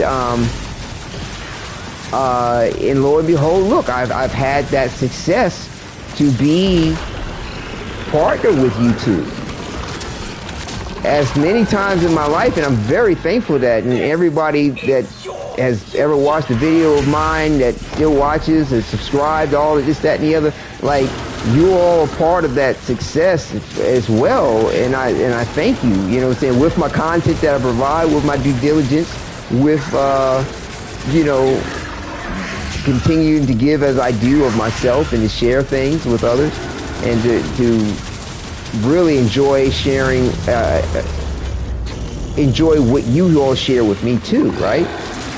But the thing is that this, like many things in my life, is a success. But am I successful?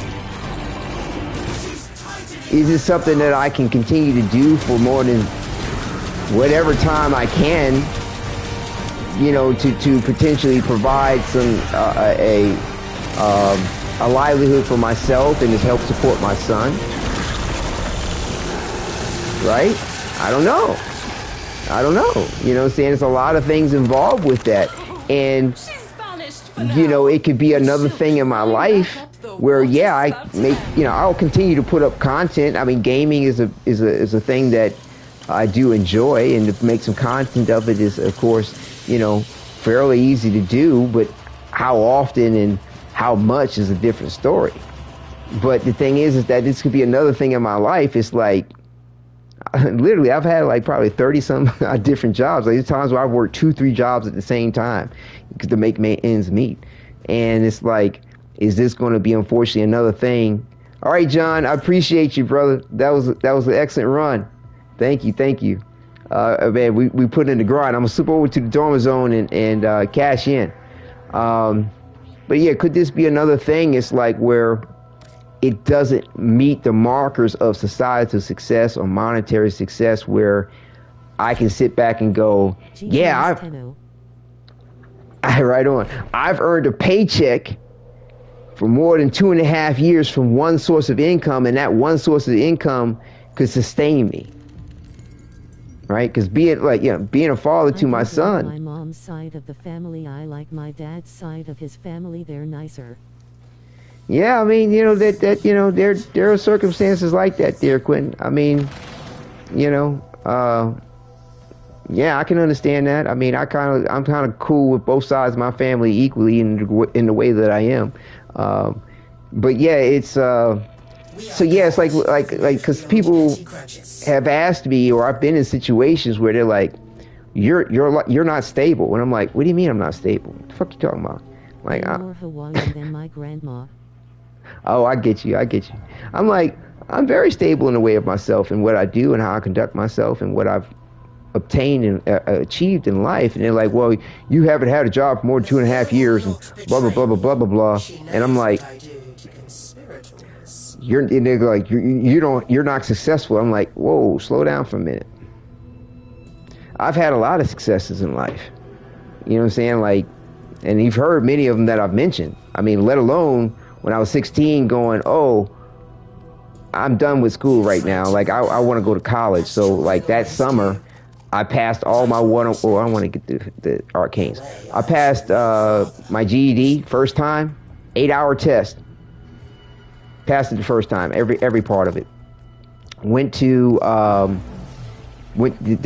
college, passed all my 101 entry level exams. By the time my fellow classmates were juniors and started being junior, I was a freshman in college. Didn't finish my degree for 17 years though, but bear in mind that was a success, right? To be able to go to college at 16, right? There's, like I said, you've heard of other ones, but I'm just saying it's like up to this YouTube situation to become partner with YouTube. Like the percentage of individuals who can become partner that reach that milestone is very minimal, considering the amount of people that do put content up on YouTube or are ascribing to be partner with YouTube. The percent ratio is very, very minimal. And so, like, I'm astounded and thrilled and like at this opportunity and beside myself, like, wow, this happened to me. Like, I'm blown away. But will I have the success, right? Beyond this aspect of success, will I have the societal level of success to be like, oh, he is earning a mean income? I'm not looking forward to that level. Hey man, I mean, to each their own. You take your time with it. You're still young. You have time. I mean, take that time to choose wisely, you know, about yourself and about life. And that's what the root of this conversation is. And it does apply to Warframe. It does apply to my YouTube channel. It's what I'm sharing of myself with you all too. And I mean, I appreciate y'all for, you know, listening to it and hearing what's up. No time. You know, that's all we do have is time, Quentin. Time is love, as online says, in the game. Time is all there is. I wish to be an adult, and I regret wishing for that. BC, I miss being a teen. Life was easier then. Right. It's this old adage: be careful what you wish for. You know, it's an aspect of. I mean, to me, you could look at it as superstitious, but you could also too look at it as putting in the mental energy for something, because that's a doing thing, and you are providing energy to it. As long as you're working towards that which you wish for, and not just sitting there waiting for it to happen, you are doing something to achieve the goal. But yeah, we do need to be careful what we wish for. I mean, one of the favorite books I read to my son is The Fish Who Could Wish. It's a really cute fucking book. I mean, and I actually kind of boo-hooed a little bit once or twice reading it to him, because I thought about my life in regard to it, but in the things that I've pushed for, worked for, strived for, wished for, shall we say. And but in the book, the ending of it, the epitaph, so to speak, the conclusion of the book was that the fish could wish to make it snow under the sea. I mean, he could wish for fine silk suits and silk ties and cars and stuff. And He wished for whatever he wanted, but the one thing he never wished was to be wise. And one day this silly old fish wished he could be like all the other fish in the sea. And do you know what? All the other fish in the sea can't wish. And so that was the very last wish that the fish who could wish made. And so it chokes me. Wild Robot, it's a good book. Okay, all right, I'll keep that in mind. The Wild Robot. But yeah, it brought a somber note to my life because I did something similar when I was young. When I left that private school when I was 12. Believe it or not, my scholastic tests allowed me to go to college at 12 years old. My mother asked me, "Do you want to go to college?" I only need 40 more for gold trophy Ritlol. Oh, congratulations. We're for your clan? Awesome there, John. Awesome. Keep at it. Keep at it. And when she asked me if I wanted to go to college at 12 years old because of everything... So it's easier for you to find it. Okay, thank you. Post it up on Discord. Because I had went through all that I went through in that school for 6 years, and I mean the school was like very advanced in the way of itself. Like I mean some of the shit that I was learning in elementary school, my mother going to college was like, that's the same shit I'm learning in college. Goddamn. But because of everything I went through, I was like, similar to the fish that could wish, I was like, I want to know what it's like to be normal. Because I felt like the shit I was going through with this school was like abnormal. Like everything I was learning, the degree of what I learned, not being really accepted amongst the people I was going to school with because I was the only black child going there.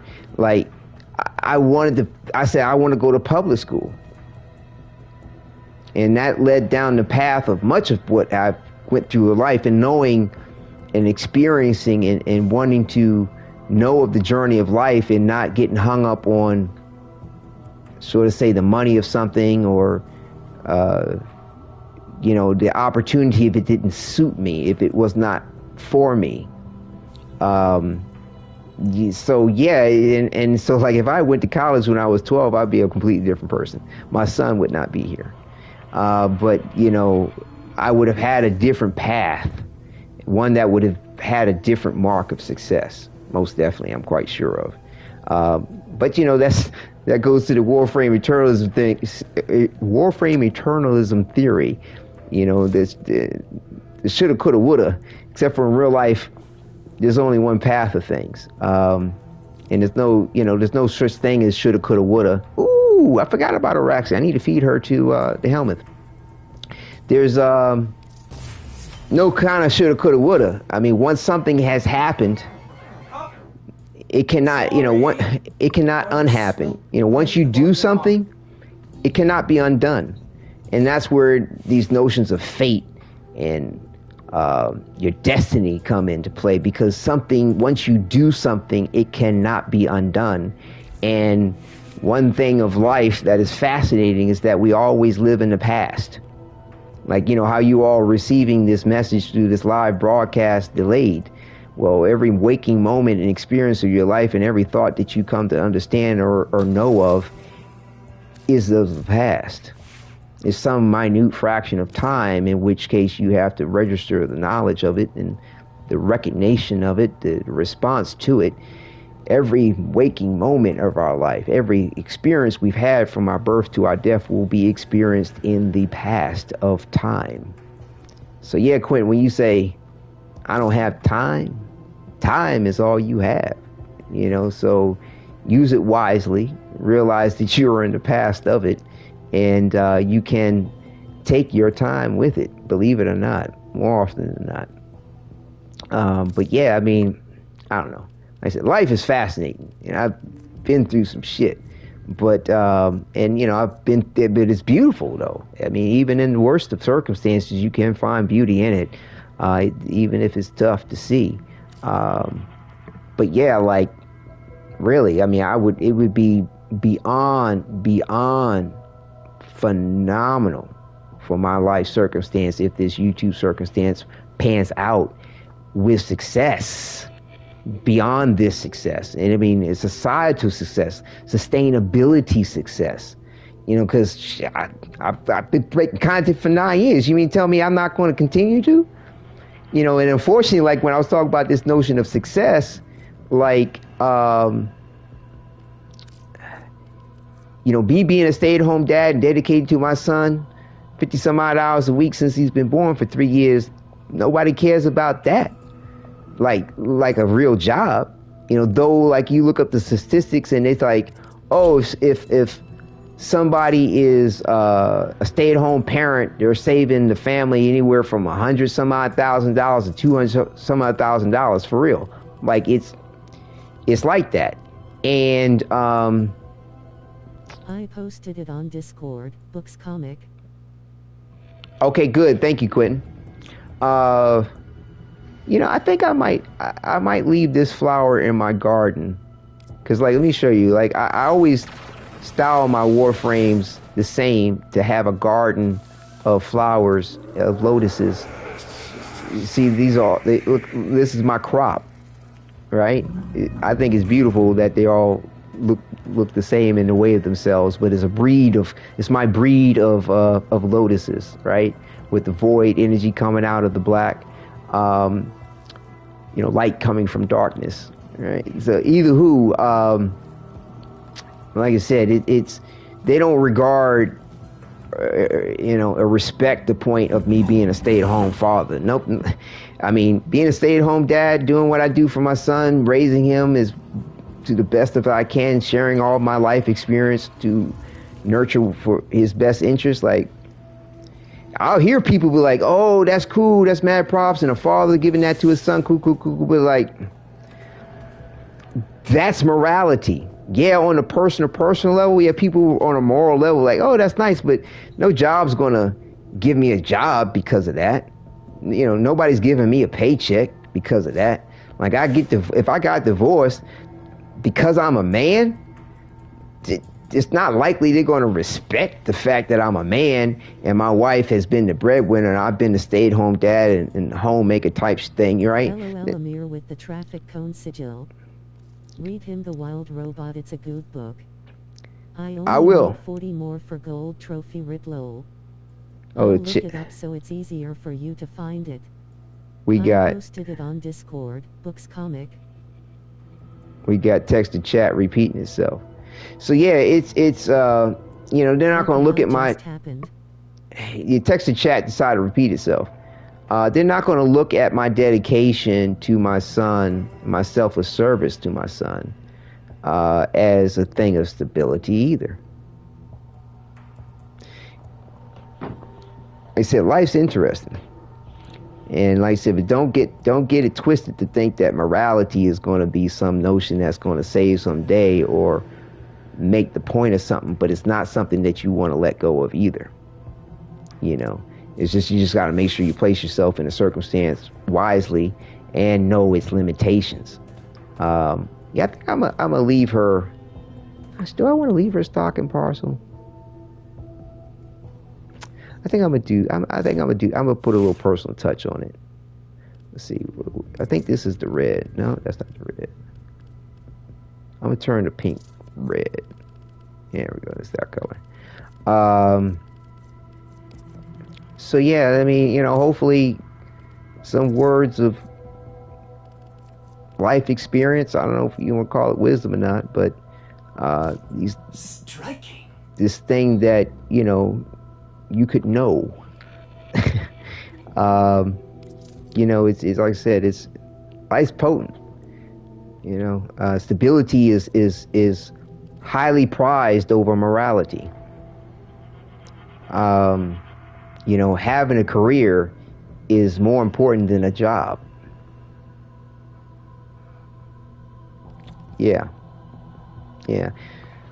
And you know, so know your limitations and strengths and your will to do, and respect the power to do and to not do. And even when you are doing, you're still doing something. Even when you're not doing. because we're doing beings, all of it. Like, there's no such thing as not doing, and doing involves an aspect of motion, even if it's just thought. There's neurons floating around, and motion is time, and time is love. So yeah, like I said, I see the straight line through it all. It's mad dope. It's mad fascinating. It's super awesome. It's fire. Tenno, the Mad Riz. It's all that in a Kit Kat. But you got to take care with it and know what's up. Yeah, I think I'm gonna give it the personal touch of my own color scheme on this part, but I'm gonna leave the rest.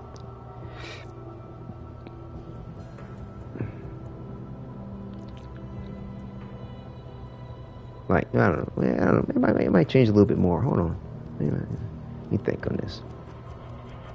So yeah, you know, I mean, hopefully if all things go well, I look to work towards it going well with YouTube and persevering and continuing to do my due diligence and hone my craft, as they say. And you know, I look forward to this, you know, with all things being being successful. And what the fuck?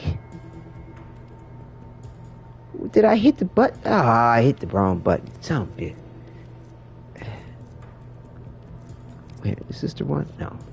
Damn it. I hate when I hit a wrong button after you done customize some shit and then you just lose all of your customization. What? Fuck it.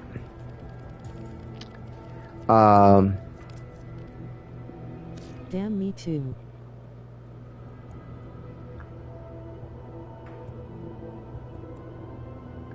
Yeah, text and chat just repeating itself.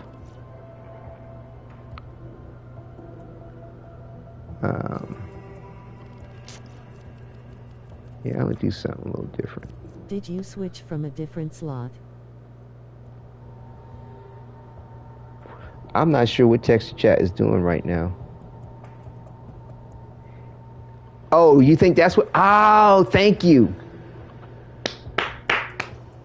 Thank you, John. Yep, I hit the R1, R2, and I flipped over there. Thank you, John. Yes, that is what I did. That is what I did. Brilliant. Thank you for that deduction. Thank you. I thought I hit the reset. It's like, and that happens. Like, you're sitting here trying to, right.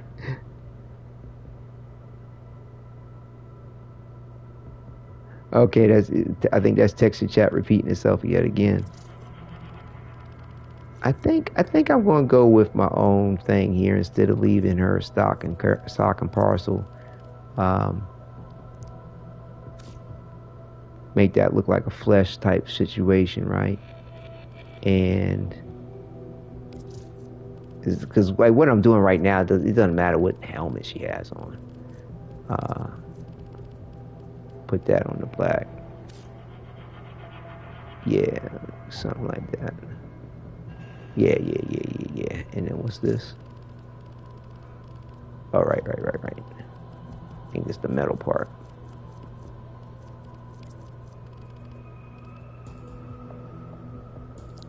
Really make that stand out. Yeah. The attachments don't matter, but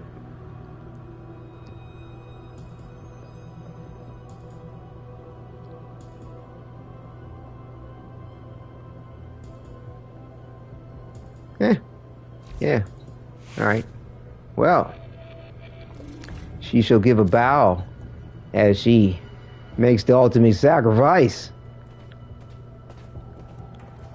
Let me move my camera out the way. Hold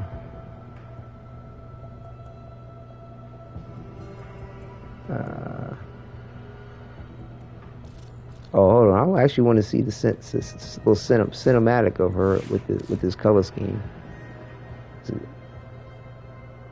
Did it keep my color scheme, or is that the stock color scheme?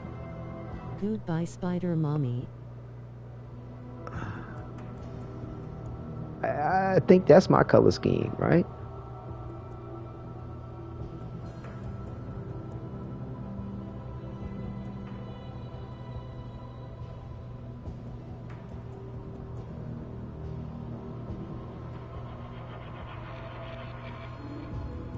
Yeah, because it looks more red than pink. Yeah.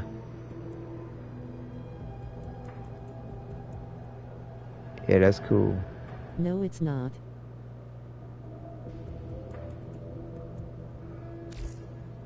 No, it's not what? Maybe. That looks good. That looks good.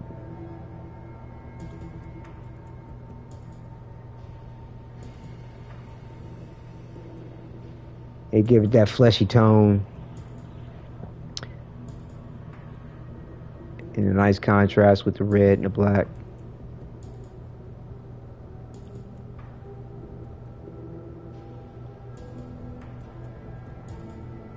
Yeah, I like the way that came together.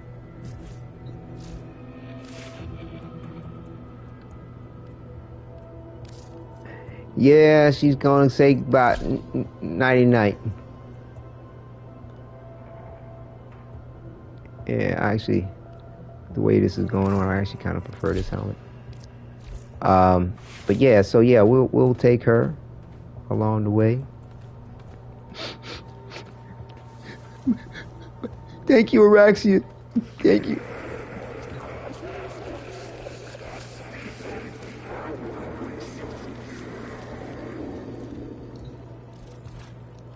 Give a little bow to the helmet.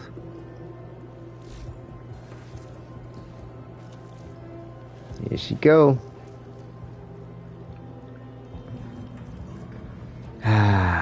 Webbed embrace. That's what we shall gain.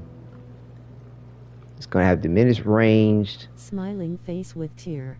I know, right?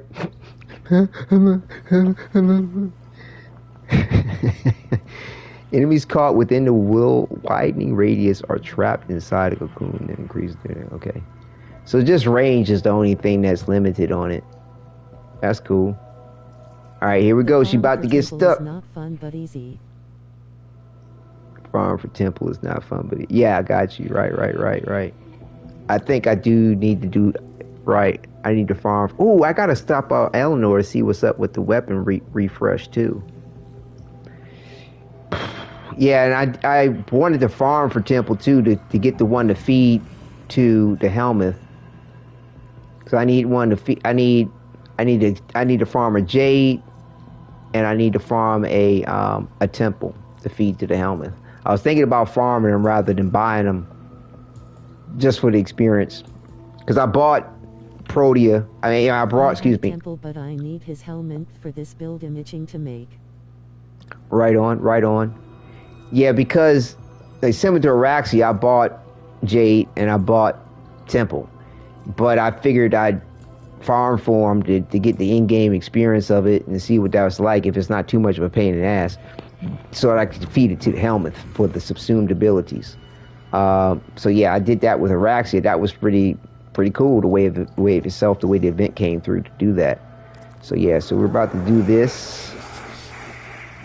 I gotta feed your greedy ass. Ah, man. Yay, I've bought a lot frames that I end up farming for.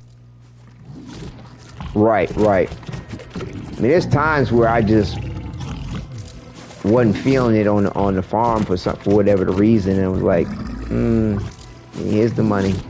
Let's move on. But Ayo. For temple steel path going to Jericho! wave 12 and then extracting is the best way. What you guys doing? chilling, about to wrap up the broadcast. I'm about to feed Oraxia to the helmet to get her subsumed ability. I built an extra one, gaining all the parts, grinding out the event, and that went well. So, yeah, that's what's up. Roger. That's what's up.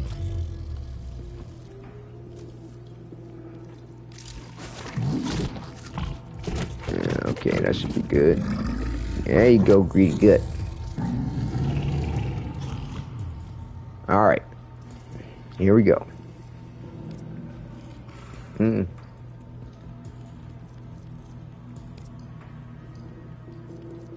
Oh, okay, I just need to press to confirm. Okay, here we go. Thank you, Oraxia. We're gonna miss you. But we got another one in the armory.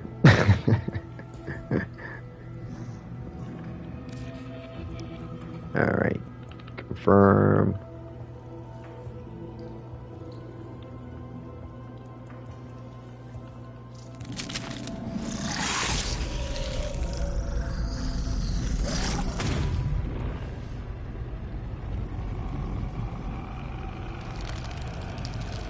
Goodbye, beautiful. There she is. There she is.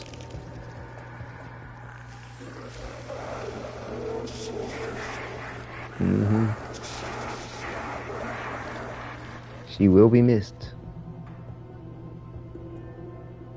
I've actually been saving the gameplay of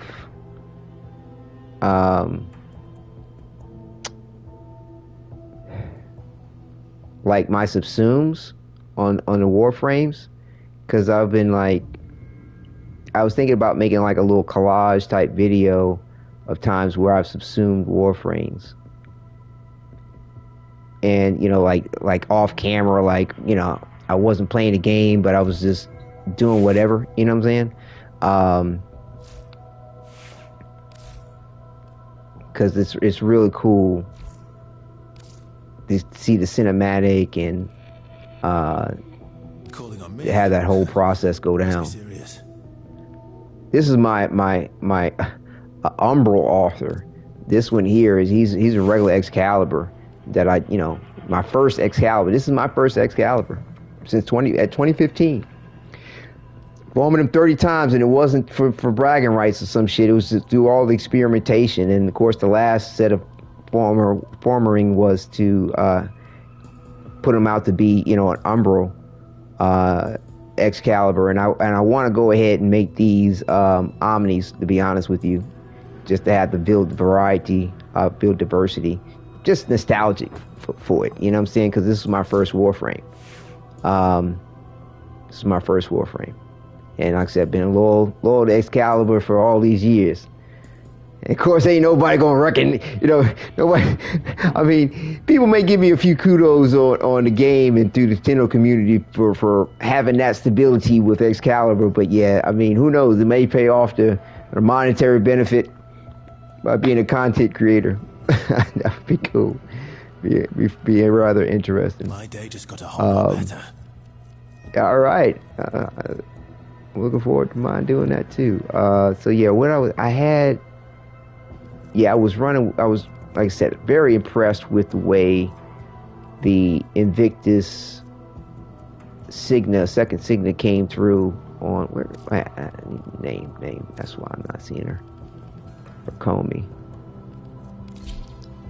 Yeah, this is just super cool. Super cool. This Signa right here. It so suits the whole marionette aspect of things. It just really, really, really does.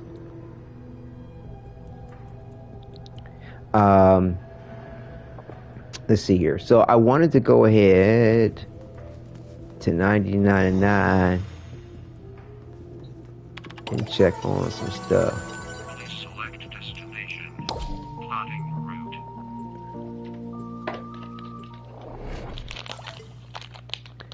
But yeah, I don't know. Hey, Quentin, did a lot of stuff I was saying. I mean, I know you young, but did it make sense?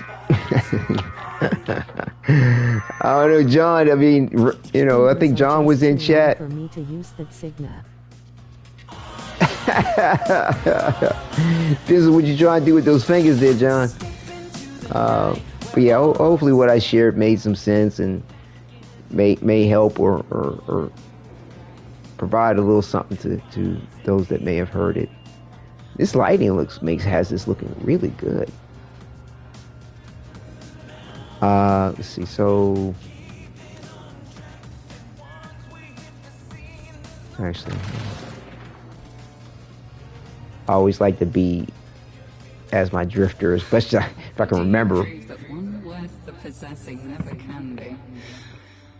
Where have you roamed, darling heart? Because you be saying some wild stuff sometimes. You've an eye for the uncanny. What do you think? How about? Please, let's have some fun.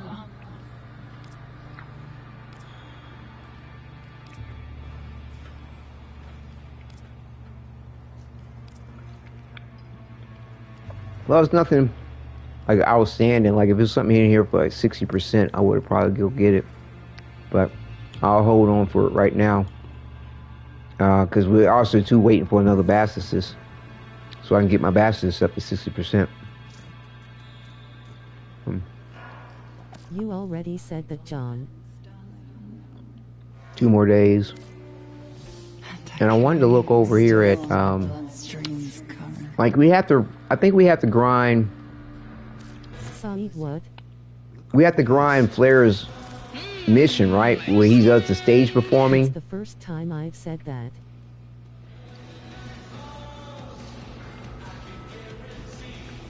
And we have to grind that defense mission, right? Where he's on stage. We have to grind that mission to get this stuff, right? If I'm not mistaken.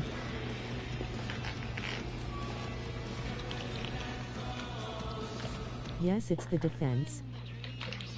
Alright. So yeah, that'll be on the list. That'll be on the list. Steel pack does give you more than regular. Of course, that's typical. That's typical. But yeah, I want to get Temple out of here. Staged thing. Posters look cool. I don't know if I'll put it anywhere, but I'll get it. But yeah. I reckon we're gonna. We shall wait. That's what's up. The fingers are too long for me, John quote.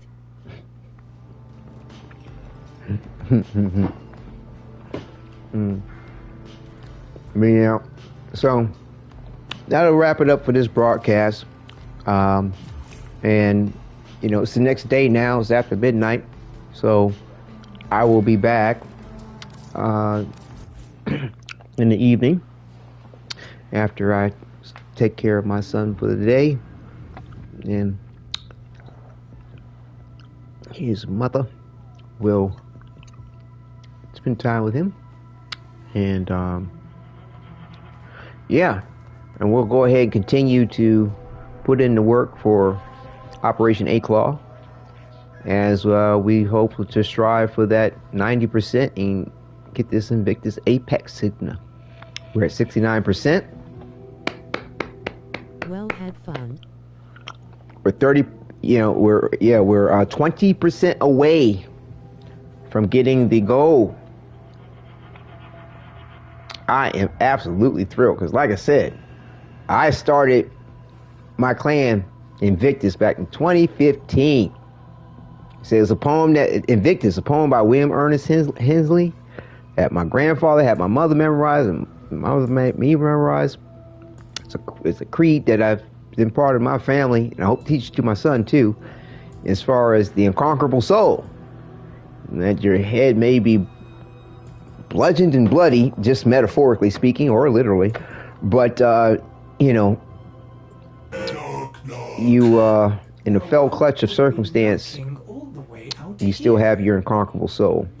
Like I said, I feel like it suits the ethic or the ethos or just the concept of what the Tenno go through, what they went through, what you go through as a Warframe, you know, or you know, as a gamer playing the game too. Like it's like I said, it suits it very well in my opinion, you know.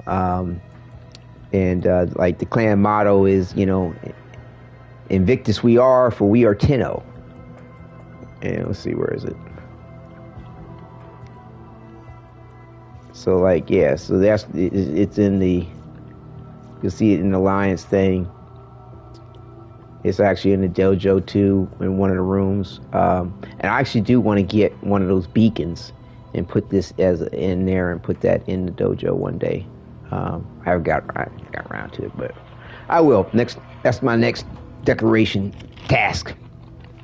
But nevertheless, though, to get a Signa, and we can represent in the game with the clan name as like, I don't know if another clan out there has had something like that. Like, you know, something's been put in the game, and coincidentally, they had already had their clan named whatever the item was, if it was a weapon, a warframe, whatever it was, a sign-dana, a sigil, whatever. But if they have, that's, I mean, kudos. I mean, that's got to be thrilling. But I kid you not, I'm just amazed. And I mean, and this the first signa of its kind in the way that it seems to have these evolution to it. I don't know if DE was paying attention to anything I do, but I find it to be a coincidence. I doubt if they may have been inspired by me. Who knows? But the poem's been around for some time. I would think more than likely they were inspired by the poem in and of itself, by William Ernest Henley. And that, but yeah, nevertheless, Kismet, who knows? Thank you. Looking forward to it. So, like I said, we'll go ahead and take it to the profile screen, do that little turnabout, and let it close out from there. And yeah, thank you all very much for hearing my story, allowing me to share that with you all. Like I said, I'd like to hope that it may benefit in some way, shape, or form. You know, and there's a little something there for whomever to apply, or even just reinforce that, yep, that's what's up. And like I said, I wouldn't try to make myself out to be some sob story. It's just a matter of what's up, you know, and hey, what life's all about. And but I'm still enjoying it and sharing it with you all and my son. It's a beautiful thing. So yeah, so thank you all for viewing. Take care and definitely do enjoy.